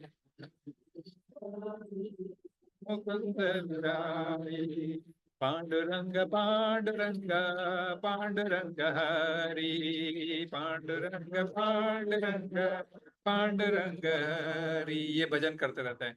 इसके अलावा भी बहुत कुछ भजन करते हैं। बाबा हळू हळू चाला वाचे विठ्ठल बोला, बाबा हळू हळू चाला वाचे विठ्ठल बोला, वाचे विठ्ठल बोला। मीन्स आप स्लोली स्लोली आगे बढ़ते रहो, मुख से विठ्ठल विठ्ठल बोलते रहो, स्लोली स्लोली आगे बढ़ते रहो और मुख से विठ्ठल बोलते रहो। अर्थात चतुर्मास में जो काम करना है, सिर्फ हरि नाम लेना है और वैष्णव की सेवा करना है, ये कार्य करते रहो और आगे बढ़ते रहो। इस प्रकार से अनेकों भजन है, वो भजन करते रहते हैं लोग और इसी को लेकर आगे चलते रहते हैं। चारों संप्रदाय के आचार्य वहां पर पहुंचे। Pandharpur is not ordinary place है। चारों संप्रदाय के आचार्य, चाहे वो श्री संप्रदाय के रामानुजाचार्य हो, मध्वाचार्य हो, मध्व संप्रदाय के, और रुद्र संप्रदाय के क्या बोलते हैं विष्णु स्वामी, और निम्बार्क आचार्य जो कुमार संप्रदाय के, ये भी वहां पर आए हैं। आज उनका भी वहां पे ये है, क्या बोलते हैं क्या बोलते हैं, जो ऑफिस बोलते हैं क्या बोलते हैं इनको, मठ। मठ, हाँ, तो मठ है आज उनके भी वहां पर मठ है। और आचार्य तो ठीक है, राम जी भी वहां आए थे, सीता जी की खोज करते करते पंढरपुर से होकर गुजरे थे। और इसके अलावा कृष्ण खुद आए थे अपने बछड़ों को, गायों को लेकर वहां पर। तो हम बोलते रहे, तो वो तो वृंदावन में करते थे, वृंदावन में गैया चराते थे। तो आफ्टरनून में समय मिलता था तो कृष्ण अपने गैयाओं को, एक एक साल बीच में ब्रह्म विमोहन लीला हुई थी, है ना। ब्रह्म विमोहन लीला में क्या हुआ था, ब्रह्मा जी ने सारे बच्चों को तो गायब कर दिया था, और सारे ग्वाल बाल ये सब जो है सो कृष्ण ही बन के, गाय कृष्ण ही बन के ये। तो कृष्ण उस समय पंढरपुर तक चले आते थे, कृष्ण उस समय पंढरपुर तक चले आते थे और उन्हीं मित्रों के साथ बैठकर खाना भी खाते थे। और वहां पर तो आज भी उसके अंदर पंढरपुर में एक जगह है गोपालपुर, गोपालपुर नाम एक मंदिर है, मंदिर भी बना हुआ है वहां पे कृष्ण का। आज भी गैया के और कृष्ण के पैरों के निशान आज भी मिलते हैं, और उसको उन्होंने कार्डन ऑफ करके रखा है। और लोग आज भी उसको बोलते हैं, ये गाय कृष्ण गाय गैया चराने आते थे, यहाँ बैठ के प्रसाद लेते थे। एक कभी कभी एक मंदिर में तो एक ऐसा रहता था कभी कभी कि कृष्ण सबको ऐसा खिलाते हुए प्रसाद दे रहे हैं, तो वो लीला कभी कभी वहां पर भी होती थी। अब आप बोलोगे ये तो वृंदावन में होती थी, यहाँ कैसे होती थी? वृंदावन में भी होती थी और यहाँ पर भी वही है। कभी कृष्ण यहाँ आ जाते थे, तो और यहाँ पे देखने वाले का प्रूफ कौन है? तो प्रूफ थे स्वयं नारद जी। इसीलिए उस गोपालपुर मंदिराचे समोर एक और मंदिर है, नारद मुनि का मंदिर है, आज भी है वो वहां पर। तो गोपालपुर मंदिर के सामने नारद मुनि का मंदिर है, जहां पे वे विटनेस की तरह खड़े थे, "हे प्रभु लीला, आप यहाँ पे भी लीला कर रहे हो? हाँ, वहां से लेके वृंदावन से लेके यहाँ तक आप लीला करने आए हो।" तो वहां पर भी वो लीला हुई आज भी। तो आज भी वो जगह आज भी गोपालपुर के नाम से फेमस है। और सबसे बड़ी बात, चैतन्य महाप्रभु भी वहां आए थे। चैतन्य महाप्रभु भी पंढरपुर आए थे। और उनके जो गुरु भाई थे, उनके गुरु भाई जो अपने क्या बोलते हैं ईश्वरपुरी, उनके गुरु भाई के यानी उनके गुरु ईश्वरपुरी के गुरु भाई थे, उनका नाम था श्रीरंगपुरी। तो श्रीरंगपुरी वॉज देयर और उनसे मुलाकात हुई चैतन्य महाप्रभु का। तब श्रीरंगपुरी को पता चला कि आप बंगाल से आए हैं, तो वो जिक्र छेड़ते हैं कि बंगाल से मेरा एक और भक्त आया था, उनका नाम उसको मैंने यहाँ पे उसको यहाँ पे मैंने संन्यास दिया था, और उसका नाम विश्वरूप था। तो चैतन्य महाप्रभु एकदम, हालांकि उनको पता था चैतन्य महाप्रभु कि मेरा भाई पंढरपुर में ही गया है, परंतु वो उस समय ऐसा उनका ये जो छद्म रूप था, he did not want to show himself as Krishna, so we have understood that. So वो आके वो सुनते हैं और बड़ा प्रसन्न होते हैं। एक्चुअली वो उनके भाई थे जो युवा अवस्था में अपना घर छोड़कर चले गए थे, और बाद में उन्होंने संन्यास ले लिया था। संन्यास लेकर उन्होंने वहीं पर अपना प्राण छोड़ा था पंढरपुर में। तो चैतन्य महाप्रभु इसीलिए भी वहां पे याद आते, क्योंकि उनके सगे भाई थे। तो इस प्रकार बहुत सी सुंदर सुंदर घटनाएं हैं। इसके अलावा we have very famous saints like Janabai, Sant Tukaram, Dnyaneshwar, Namdev, चौका मेला। अनेक भक्त है जिनकी अनेकों लीलाई हुई है। एक एक लीला कहने बैठेंगे तो एक एक दिन लग जाता है कभी कभी। तो मैंने आज पुंडलिक का इसीलिए लिया, और ये उसमें भी एक संत तुकाराम की एक छोटी सी लीला ले लेते हैं। संत तुकाराम एक बहुत बड़े संत थे, आज भी like I shared one of the video in the group also, कि कैसा उन्होंने इसी शरीर के थ्रू उन्होंने वैकुंठ में अपना विमान पर चढ़कर वैकुंठ गए थे, है ना। मी चालो बोल के एक वीडियो मैंने शेयर किया था कि उनको एक ऐसा इतने विठल के ऊपर he was so famous in taking Hari नाम, कि हरि नाम लेते लेते वे स्वयं इस शरीर के अंदर ही वे वैकुंठ वैकुंठ से द्वार विमान आई लेने को, और सबको वो आशीर्वाद देते हुए गए कि मैं तो जा रहा हूँ, मेरा डेस्टिनेशन आ गया, अब मैं जन्म मृत्यु से परे हो रहा हूँ। आप लोग जो है सो अरे विठल का नाम लेते रहो, हरि का नाम लेते रहो, और कुछ मत करो, सतत हरि का नाम लेते रहो। तो उनका भी वही पॉइंट था। तो एक बार तुकाराम बीमार थे, तो मंदिर जा नहीं पा रहे थे। तो मंदिर जा नहीं पा रहे थे, तो उनको बड़ा दुख हुआ कि उनके घर से मंदिर दूर था, तो जा नहीं पा रहे थे। तो क्या किया उन्होंने, जो जा रहे हैं, जैसे पता ना बाजू वाले कोई जा रहे हैं कोई जा रहे हैं, तो उनको उन्होंने अपनी एक क्या बोलते हैं एक कविता लिख कर दी उन्होंने। जो करीब करीब 40 अभ्यंगों में, जैसे हम लोग दोहे पढ़ते हैं ना, अब ये श्लोक पढ़ते हैं हम, ओके, 2 लाइन का, तो वैसे ही ये अभ्यंग होता है, वो भी कुछ प्रकार के लाइन्स से बनता है। तो 40 अभ्यंगों में उन्होंने अपनी एक कविता लिखी, जो भगवान से मैं मिल नहीं पा रहा हूँ, ये विरह भाव, जो राधा का भाव होता है ना, मीन्स लाइक जो चैतन्य महाप्रभु का भाव है विरह भाव। जगन्नाथ जी का स्वरूप क्या है? विरह भाव है। राधा से मिलने के पीछे विरह भाव है। तो उस विरह भाव को दर्शाते हुए 40 इसमें अभ्यंगों में उन्होंने एक कविता लिखी है, जो भक्त लेके जाता है, उनके बाजू वाला कोई लेके जाता है, वहां पे पढ़ के विठल जी को सुनाओ बोलते हैं। तो विठल जी को जब सुना रहे होते हैं वो अभ्यंग, तो हर किसी की आंखों से आंसू झलकने लग जाते हैं। यहाँ तक कि it was witness that even Pandharinath started crying. उनकी आंखों से भी आंसू, पत्थर की मूर्ति है ना, लेकिन वो मूर्ति से भी आंसू निकल के टपक के गिरने लग गए थे। तो एक्चुअल में फिर लीला ऐसे हुई कि भाई रुक्मिणी देख रही थी, रुक्मिणी बोली कि भाई इससे मिलने जाना जरूर पड़ेगा अपने को। पर करे क्या, लोग विठल की सेवा में लगे हुए यहाँ है, तो सेवा के बाद जाते हैं। तो सेवा के बाद तो फिर मुश्किल हो जाए, वो यहाँ आ नहीं सक रहा है, तो हम ऐसा करते हैं हमारे गरुड़ को वहां भिजवा देते हैं। तो ये लीला, तो गरुड़ को उन्होंने वहां भिजवाया कि भाई जाओ और विट्ठल को ये इसको लेके आओ, क्या बोलते हैं अपने तुकाराम को। तो रुका तुकाराम उनको मना कर देते हैं कि भाई इसके ऊपर तो मेरे भगवान सवारी करते हैं, उस जगह मैं कैसे बैठ सकता हूँ, मैं तो नीचे बैठने वाला हूँ, मैं नहीं बैठ सकता। तो वापस गरुड़ को वापस भेज देते हैं, that I don't want to come. तो गरुड़ वापस जाके बोलता है, तो अब रुक्मिणी बोलती है, बड़ी करुणामय माता वैसी होती है ना, माताएं को बच्चों के ऊपर ज्यादा करुणा जल्दी आ जाती है, खाली पति से ही थोड़ा नाराज होती है, बाकी तो बच्चों के ऊपर तो बहुत जल्दी प्रसन्न हो जाती है। तो तो वो फिर प्रति को लेके उनके मिलने तुकाराम के कुटिया में जाती है, और आज भी वह कुटिया बनी हुई है मेरे ख्याल से, तुकाराम संत तुकाराम की कुटिया, जहाँ पे भगवान ने और माता ने आके दर्शन दिए थे, इसलिए वहां पर रुक्मिणी और वो दोनों की मूर्ति है उनके।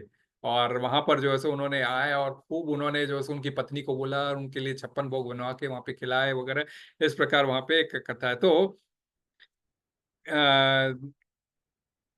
इस प्रकार जो है सो पंडरपुर को भू वैकुंठ कहा जाता है। जैसे द्वारिका को, द्वारका में कृष्ण द्वारकाधीश के रूप में, तिरुपति में बालाजी के रूप में, और उडुपी में उडुपी कृष्ण के रूप में है, और गुरुवायूर में गुरुवायूर अप्पन के रूप में है, वैसे ही पंडरपुर में ये पंडरीनाथ के रूप में है। और इन सभी कृष्ण में, चाहे वो वृंदावन हो चाहे, इन सभी कृष्ण में कोई अंतर नहीं है। शास्त्र कोई अंतर नहीं है। हम कहीं पंडरीनाथ का नाम लो या विठल का नाम लो या फिर कृष्ण का नाम लो, द्वारकाधीश का नाम लो, हम जो भी नाम लो, इनमें कोई अंतर नहीं है। ये सारे एक ही तत्व को रिप्रेजेंट करते हैं और सभी का सॉल्यूशन भी यही है। तो ये इस प्रकार जो सो इसको भू वैकुंठ भी कहा जाता है। और एक और नाम है दंडीरा वन में भगवान ने एक दंडीरा नामक राक्षस को का वध भी किया था, इसलिए भी उस वन का नाम दंडीरा वन पड़ा। ओके। और एक फेमस कथा है कि शिवजी ने त्रिपुरासुर का वध किया है ना। हम बोलते हैं ना ब्रह्मा मुरारी त्रिपुरांतकारी, त्रिपुरांतकारी हम कहते हैं ना, कृष्ण शिव जी को कहते हैं। तो त्रिपुरांतकारी, तो त्रिपुरासुर का वध करने की वजह से उनका नाम पड़ा त्रिपुरा। त्रिपुरा, हाँ, त्रिपुरांतकारी, त्रिपुरासुर का वध करने के लिए त्रिपुरांतकारी नाम पड़ा था उनका। तो शिव जी जब त्रिपुरासुर का वध कर रहे थे तब इतनी मेहनत की उन्होंने, like it was very fierce bat, मतलब शिव जी को तो एक नेत्र खोल के खत्म करने की जरूरत है, परंतु कभी भी भक्त और भगवान अपने आपस में एक्सचेंजेस करते हैं। तो वीर रस का एक्सचेंज करना हो, रौद्र रस का करना हो, तो शिव जी भी अपना त्रिपुरांतकारी से लड़ते लड़ते खूब थक जाते, खूब पसीना बहता उनके शरीर से, और गंगा रहती है उनके, तो वो भी एकदम ऐसा लूज होके गिरना शुरू होती है सब जगह। तो उस समय वो पानी इतना हो जाता है कि एक विकराल नदी का रूप ले लेता है, और वो नदी का रूप लेकर वह आगे बढ़ता है। आगे बढ़ती है वो नदी का रूप लेके, जब तो बढ़ते बढ़ते एकदम पंढरपुर तक आती है, तो पंढरपुर पर एकदम भैरवनाथ उसको रोक देता है इस नदी को। भैरवनाथ कभी भी क्या होता है कि कृष्ण के कोई भी मंदिर धाम रहते हैं ना, धाम के क्षेत्र पालक के रूप में शिव जी कभी भी विराजमान रहते हैं। तो शिव जी उनको रोक देते हैं, भाई तू आगे नहीं जा सकती ऐसा, क्योंकि आगे पंढरीनाथ का धाम है। तो बोलती है, अरे नदी का काम है बहना, भगवान ने बनाया नदी को, और मैं तो वापस जमुना का रूप है, मैं जमुना जी का स्वरूप थी, वो जमुना जी का स्वरूप थी, और मैं जमुना जी का स्वरूप हूँ, और जमुना जी तो कृष्ण की पत्नी है, तो मुझे तो अपने पति से मिलने जाना ही होगा। तो पंडरीनाथ मना कर देते हैं, भाई नहीं, तू इस विकराल रूप में तो नहीं जा सकती। तो बोलते मैं क्या करूं, ये आप ही ने क्रिएट किया ऐसा विकराल रूप मेरा। तो बोलते कि परंतु मैं परमिशन नहीं दे सकता। तो नदी प्रार्थना करती है पंडरीनाथ से कि भाई मैं आपके धाम में आकर आपके चरण चिन्हों को छू के आगे बढ़ना चाहती हूँ, परंतु ये महादेव मुझे यहाँ रोक रहे हैं। तो फिर पंडरीनाथ आज्ञा देते हैं, ओके, तुझे तेरा ये विकराल रूप छोड़ना होगा, तब तू अंदर ले पाएगी एंट्री पंडरीपुर में। सो वो नदी जो एक विकराल रूप लेके आती है, पंढरपुर के अंदर घुसती है, और चंद्रमा के प्रकार उसका ऐसा पूरा परिक्रमा करके फिर यहाँ से निकल जाता है। तो चंद्र में वो पूरा पंढरपुर के ऐसा एंटर करके चंद्र के आकार में करके निकल जाती है। तो चंद्र के आकार में जाने की वजह से उसका नाम चंद्रभागा नदी पड़ा। तो पंढरपुर में चंद्रभागा नदी है, और उसका भीमा नदी भी कहा जाता है। उसमें भीमदेव की भी कुछ लीला है वहां पर, वो मेरे ख्याल से वो राक्षस की लीला वहीं हुई थी शायद, भीमदेव की, वो जो उसको ये हिडम्बा को जो फिर है ना एक उसके पिताजी को मारकर फिर वो हिडम्बा से शादी करता है, वो भी वहीं हुई थी, इसलिए भी उसका नाम भीमा नदी भी पड़ा उस नदी का। तो एक तो ये है कि चंद्रभागा और भीमा नदी, तो ये भीमा नदी उस जगह से। और एक स्थान है वहां पर, लोहदंड नामक एक स्थान है। लोहदंड मीन्स एक पॉन्ड है जहां पर आप सभी जानते हैं कि रामायण काल में जब भगवान ने अहल्या और सॉरी गौतम ऋषि ने अहल्या को और इंद्र को श्राप दे दिया था। ठीक है, अहल्या को श्राप दे दिया था क्योंकि जब गौतम ऋषि बाहर जाते हैं तो इंद्र गौतम ऋषि बनकर आते हैं और अहल्या से संग करते हैं, तो अहल्या को पता नहीं चलता है। और जब गौतम ऋषि अंदर आते हैं और देख लेते हैं तो फिर वो पत्नी को श्राप देते हैं, तू पत्थर बन जा और इसको कोढ़ की बीमारी हो जाओ। इंद्र को कोढ़ की बीमारी होने का श्राप देते हैं। तो इंद्र को कोढ़ की बीमारी हो गई और तो राम जी ने तो उद्धार कर दिया था। हाँ, कोढ़ is this leprosy so lot of so Indra gets leprosy. So Ram had already revived Ahilya by touching his feet. Okay, and तब जब ये कोढ़ की बीमारी में वहां पे इंद्र भाई घूम रहे थे और इंद्रदेव घूम रहे थे और उनको पता चला अहल्या का उद्धार हो गया, तो राम जी के पीछे पीछे दौड़े, बोले मेरा भी उद्धार कर दो। तो राम जी ने बोला तेरा उद्धार ऐसे नहीं होगा, ये लोहे का डंडा पकड़ तू, तुझे सारे तीर्थों की यात्रा करनी पड़ेगी, जहां तेरा ये लोहे का डंडा पानी में गिरेगा नहीं तैरेगा तो वहां पे तू नहा लेना और श्राप मुक्त हो जाएगा। तो इस प्रकार इंद्र को भी वरदान देते हैं। तो ये सारे तीर्थों में घूमते रहता है, लेकिन लोहे का दंड आप समझ जानते हो, लोहे का डंडा पानी में डालोगे अंदर चले जाता है। तो घूमते घूमते वो यहाँ पर आया, तो यहाँ पर एक सरोवर था जिसके अंदर उसने अपना डंडा डाला और वो डंडा तैरने लगा और उसको समझ गया तो ये तो मेरा श्राप मुक्त की जगह। वो तुरंत उसमें स्नान किया, उसका कोढ़ वोढ़ सारा मुक्त हुआ और वह अपने वापस देवलोक चला गया। तो शाप मुक्त होके तो ये एक हो गया। तो और मान्यता ये भी कि जो दंडीरा राक्षस को जो मारा गया था, तो वो ये डंडा लेके भी उसको मारा गया था, इसीलिए भी उसका नाम दंडीरा वन पड़ा है। ओके, तो ये डंडा उस प्रकार वहां आया था इंद्र का, और लोह दंड के नाम से आज भी वह जगह विठल नाथ के यहाँ जाओगे तो वो उधर भी आप बिल्कुल दर्शन करने जाना। तो इस प्रकार entire Pandharpur Dham is so vibrant Dham. तो एक महत्वपूर्ण क्या थी इसके अंदर, शुरुआत होती है एकादशी के दिन इसकी। तो एकादशी के दिन हमको यही करना चाहिए कि मैक्सिमम से मैक्सिमम किस प्रकार हमारा जो है सो भगवान में नाम में हमारी रुचि बढ़ती रहे, भगवान के बारे में हम सुनते रहे, भगवान के बारे में हम जानकारी हासिल करते रहे। तो ये चतुर्मास का संकल्प लेने का समय भी, तो पूर्णिमा से जो कोई बोलते हैं कि ये जो 4 चीजें छोड़ने का है, तो 4 चीजें आप भी छोड़ सकते हो, which is not a big thing. तो कोई संकल्प लेना चाहता है तो चतुर्मास का ये संकल्प का ये बेस्ट टाइम होता है। तो ये बेस्ट टाइम में चतुर्मास का आप संकल्प ले सकते हैं एंड इसका ये कर सकते हैं। जैसे कोई और भी उपवास रखता है, ये करता है, वो अपनी इच्छा, but then these 4 are at least given by shastra. एक महीने में एक चीज को परहेज करना है, बस दैट्स इट, बाकी सब खाओ, वो नहीं खाना है। तो ये चतुर्मास का इम्पोर्टेंस है। तो अधिक से अधिक वैष्णव सेवा करो और ये सुनहरा अवसर है। और इसीलिए जो सो ये इसी के अंदर जो दामोदर यात्रा होती है जिसमें हम लोग आप लोगों के घर आते हैं, ये इसी सेवा के तहत एक प्रकार से आप लोगों से हम भगवान का कार्य करवा देते हैं, भगवान की कथा कर देते हैं और आपके यहाँ हम लोग आ जाते हैं, तो समझ लो वैष्णव का आना हो जाता है। ऐसा इस प्रकार जो है सो ये पूरा चतुर्मास का सिस्टम ही बनाया हुआ है। तो आप लास्ट टाइम तो मैंने शुरुआत सीधा ये दामोदर से ही की थी, तभी लोगों को पता चलने लगा था। और ये तो हमारी ये चेतना, और चेतना क्या आती है, सिर्फ और सिर्फ हमारी जो है सो चेतना है कि सबको कृष्ण भावनामृत बनाए। और जब पुंडलिक की समक्ष कृष्ण आए तो पुंडलिक के मन में था कि मैं भगवान को देखना चाहता हूँ। वैसे ही चेतना हमारी भी रहे कि जब कोई भगवान हमारे सामने आए तो हम कुछ मांगने बैठे तो जिस भी रूप में हम मांगना चाहते हैं तो उस रूप में भगवान हमारे सामने प्रेजेंट आए। तो ना जो यम यम वापी स्मरण भावम त्यजते अन्ते कलेवरम, तो जो जैसा आपका भाव है, मुझे कृष्ण का ये वृंदावन का स्वरूप ज्यादा पसंद है, ठीक है, वृंदावन बिहारी, आपको द्वारिकाधीश का पसंद है, घर में द्वारकाधीश।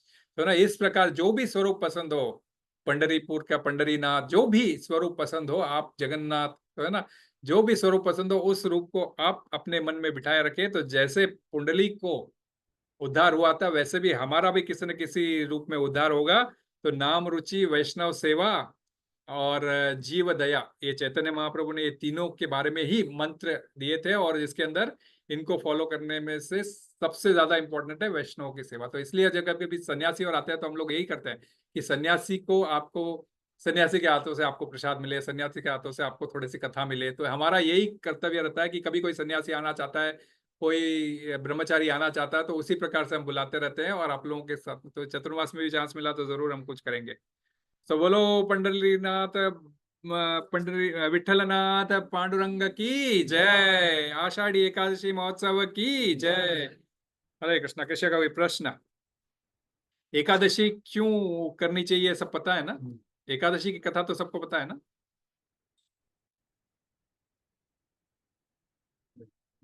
नहीं पता? अरे बाप रे, तो एकादशी करना, एकादशी कथा नहीं पता? तो एकादशी की कथा इस प्रकार है कि, हाँ, एक नाम वैष्णव सेवा और जीव हाँ, जीव दया। तालाब का नाम हाँ, कौन सा? जो लोहदंड, लोहदंड, चंद्रभागा नदी में, चंद्रभागा नदी के। अच्छा, नित्यानंद प्रभु, ओके। फैन ज्यादा तो नहीं है ना आप लोगों को? बहुत ठंडी तो नहीं? ठीक है। तो एकादशी की तिथि इस प्रकार, इसका एकादशी ऐसा है कि एकादशी के दिन अन्न वर्जित है। यू शुड नॉट ईट अन्न वो दिन, कोई प्रकार का अन्न, अन्न इन द सेंस कोई भी चावल और ना गेहूं दाल, ये सब कोई चीजें, ये सब चीजें वर्जित है। सो गया। तो अन्न क्यों वर्जित है? क्योंकि एक राक्षस था, मूर नाम का राक्षस। मूर नाम का राक्षस विष्णु पर आक्रमण कर देता है। तो विष्णु क्षीर सागर पर लेटे होते, उनके ऊपर आक्रमण कर देता है। ये राक्षस कौन है? भगवान के कान से निकले हुए, जो हम बोलते हैं ना वैक्स है, उन सब से, ये सब चीजों से पैदा होते हैं। तो है भी भगवान के अंश, परंतु उनमें तमोगुण ज्यादा होते हैं, इसीलिए जो है सो वे इस प्रकार का सोचते हैं। तो भगवान को भगवान नहीं मानना चाहते, सबसे बड़ी जो नास्तिक बनते हैं। तो जब विष्णु पे आक्रमण कर देता है तो विष्णु भी जो है सो उनसे काफी दिन तक लड़ते रहते हैं, काफी दिन तक वीर रस का आस्वादन लेते रहते हैं। ऐसा बताया कि इतना ज्यादा पराक्रमी था मूर कि वो वहां से निकलकर उनको दौड़ाते दौड़ाते, कृष्ण भी इतना थक जाते हैं कि जाते आते फिर वो एक जगह जाके शांत में सो जाते हैं। और ये वापस आता है, देखता है कि कृष्ण सो रहे हैं, ऐसे कैसे सो रहे हैं, मुझे लड़ने के लिए, ये भूल के ये क्या करना चाहता है, उसी समय जो है उनके ऊपर आक्रमण करना करना चाहता है सोए हुए कृष्ण के ऊपर। तो कृष्ण को कुछ करने की जरूरत नहीं होती है, तो उनके शरीर से तुरंत एक शक्ति निकलती है, तुरंत एक शक्ति निकलती है, एकदम स्वरूपा, जो कि माता के रूप में होती है, और वो निकलती है और आप उसके हाथ में पूरे ढाल वाल सब रहती है, और वो अकेली जो है सो इस मूर राक्षस को लड़के खत्म कर देती है। तो भगवान भी उसका वध नहीं करे थे, लेकिन भगवान की शक्ति उठ के उसका वध कर देती है। फिर भगवान उठ के बोलते हैं, अरे तुमने तो उसका वध ही कर दिया। अच्छा है, बोले ठीक है, बोले तो बोले हाँ, बोले क्योंकि आज तुम्हारा जन्म हुआ है, तो आज से, आज एकादशी मतलब 11th day of the moon रहता है, तो आज तुम्हारा जन्म हुआ, तो इसलिए तुम्हारा नाम जो है सो एकादशी रखूंगी। और ये मूर करता क्या था, वो जाके अन्न में रहता था, छुप जाता। कहाँ रहता था? अन्न में छुप जाता। तो एकादशी के दिन स्पेशली वो एकादशी से बचने के लिए वो क्या करता है, अन्न में जाकर छुप जाता है, अर्थात सारा पाप अन्न में जाकर छुप जाता है।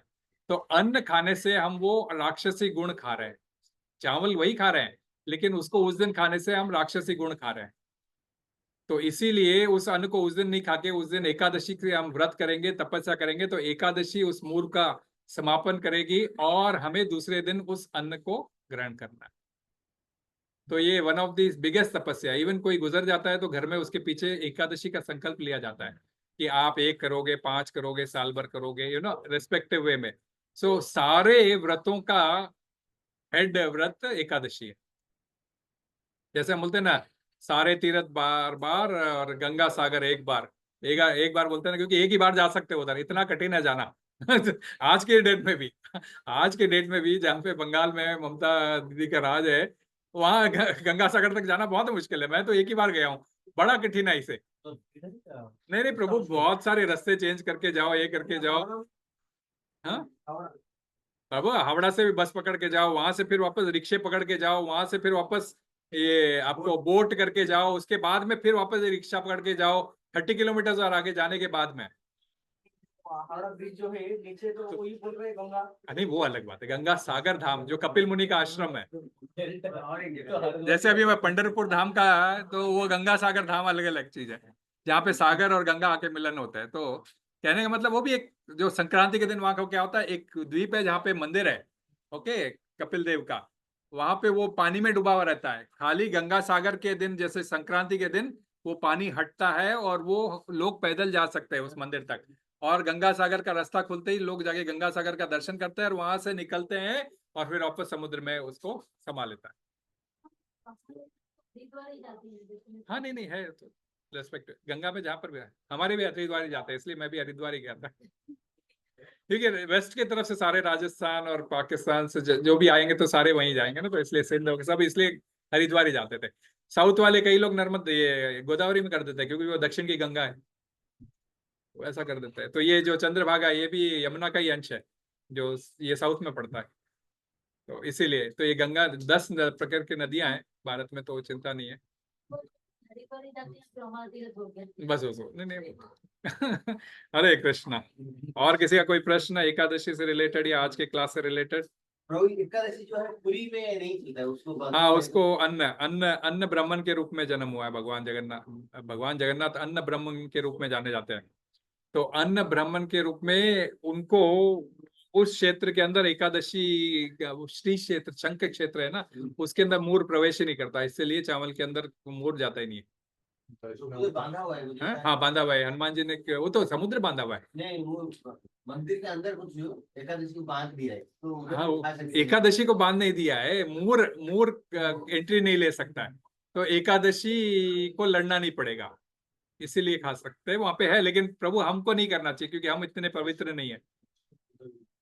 हाँ, वैष्णव फिर भी उधर भी करते ही है एकादशी, पर भगवान जगन्नाथ को अन्न का भोग लगता है, नो डाउट अबाउट इट। और भगवान को वैसे भी आप भी आप लगा ही सकते हो, एकादशी के दिन भगवान को आप खीर पूड़ी खिला सकते हो, खिला सकते हो। खुद नहीं खाना है, खुद दूसरे दिन खाना है, भगवान को खिला सकते हो। हाँ, एडवाइसेबल वही है, इसलिए 36 घंटे का बोलते हैं, इवन साइंटिफिकली प्रूव्ड है। 36 घंटे का fasting increases your cell longevity. जैसे सेल के अंदर शू का लेस है, आप जानते हो ना, लेस के सामने एक कुछ वो प्लास्टिक का ढक्कन लगाया हुआ रहता है ना। तो ऐसे ही जो हमारा सेल है, 1 से 2 2 सेल्स से 4 सेल्स डिवाइड होता है। तो each cell has that particular substance, technically कुछ उसका नाम है, वो जो शू लेस की तरह काम करता है। सो धीरे धीरे when cells multiply, that less का वो टुकड़ा सामने वाला पतला होके खत्म हो जाता है, and that is where the death of the human being comes into. When the cell is not able to protect itself with that layer, then it breaks open and the body dies. To increase that, to have that layer across that cell, nothing will help you out, only 36 hours of fasting. That is what has been investigated by scientists and confirmed. उसके लिए अभी recently Nobel पुरस्कार भी दिया गया। सो वो जो less का टुकड़ा बनाए रखने के लिए बेस्ट उपाय क्या है? Ekadashi. So if you fast for 36 hours then best. तो पहले के दिन शाम से लगा के थर्ड डे सूर्योदय तक, so that is 36 hours fasting. लेकिन 24 आवर्स कर लो तो भी बड़ी बात है, तो जितना हो सकता है करते हैं। बाकी नहीं तो अन्न नहीं खाओ, कम से कम एटलीस्ट पाप से बचे रहोगे, अन्न मत खाओ, rest all things is fine. Fruit है, साबुदाना है, अन्न नहीं खाने का था इसका मतलब क्या? फ्रूट्स खा सकते हो, रूट्स खा सकते, मतलब आप 5 एक तो निर्जला रह सकते हो, नहीं रह सकते तो जल पी के रह सकते हो। सिर्फ जल पे नहीं रह सकते तो आप जो है सो फल ले सकते हो, फलाहार बोलते हैं, फल ले सकते हो। फल के ऊपर भी नहीं, फल के साथ साथ जूसेस भी ले सकते हो। फल जूस से भी नहीं फर्क पड़ रहा है, फल जूस के साथ आप दूध दही ये खा सकते हो, बादाम ड्राई फ्रूट्स ये सब भी खा सकते हो। ये भी नहीं तो आखिरी में आपका आप ये साबुदाना, ये क्या बोलते हैं, मूंगफली, सामो सामो सामो खा सकते हो। सामो साबूदाना और क्या बोलते हैं, आप ये खा सकते, किनवा खा सकते हो, किनवा खा सकते, किनवा किनवा मिलता है, हाँ किनवा खा सकते हो एकादशी में। आप गाजर डालो और उसका सुपर फूड या एक्सपेंसिव सामक के चावल की तरह ही। आप देखो, देखो हाँ नहीं नहीं मिलेगा, लुलु में जाओ मिलेगा, किनवा मिलता है, किनवा खा सकते हो। Samo is we call it as morayo in Gujarati, and samak rice. It's a false rice. It's not a rice. हाँ मोरैयो बोलते हैं, बगर बोलते हैं महाराष्ट्र में, बगर बोलते हैं। हाँ सामो है, या फिर कुट्टू का आटा, बकवीट बकवीट बोलते हैं, कुट्टू का आटा और सिंगाड़े का आटा, ये सब चीजें खा सकते हो। राजगिरे का आटा राजस्थान में तो वो भी मिलता है। हाँ राजस्थान वो तो है ना, एरिड रीजन में गिरता है, क्योंकि फूल का पोलन है राजगिरा, लाहौर के ऊपर का। अरे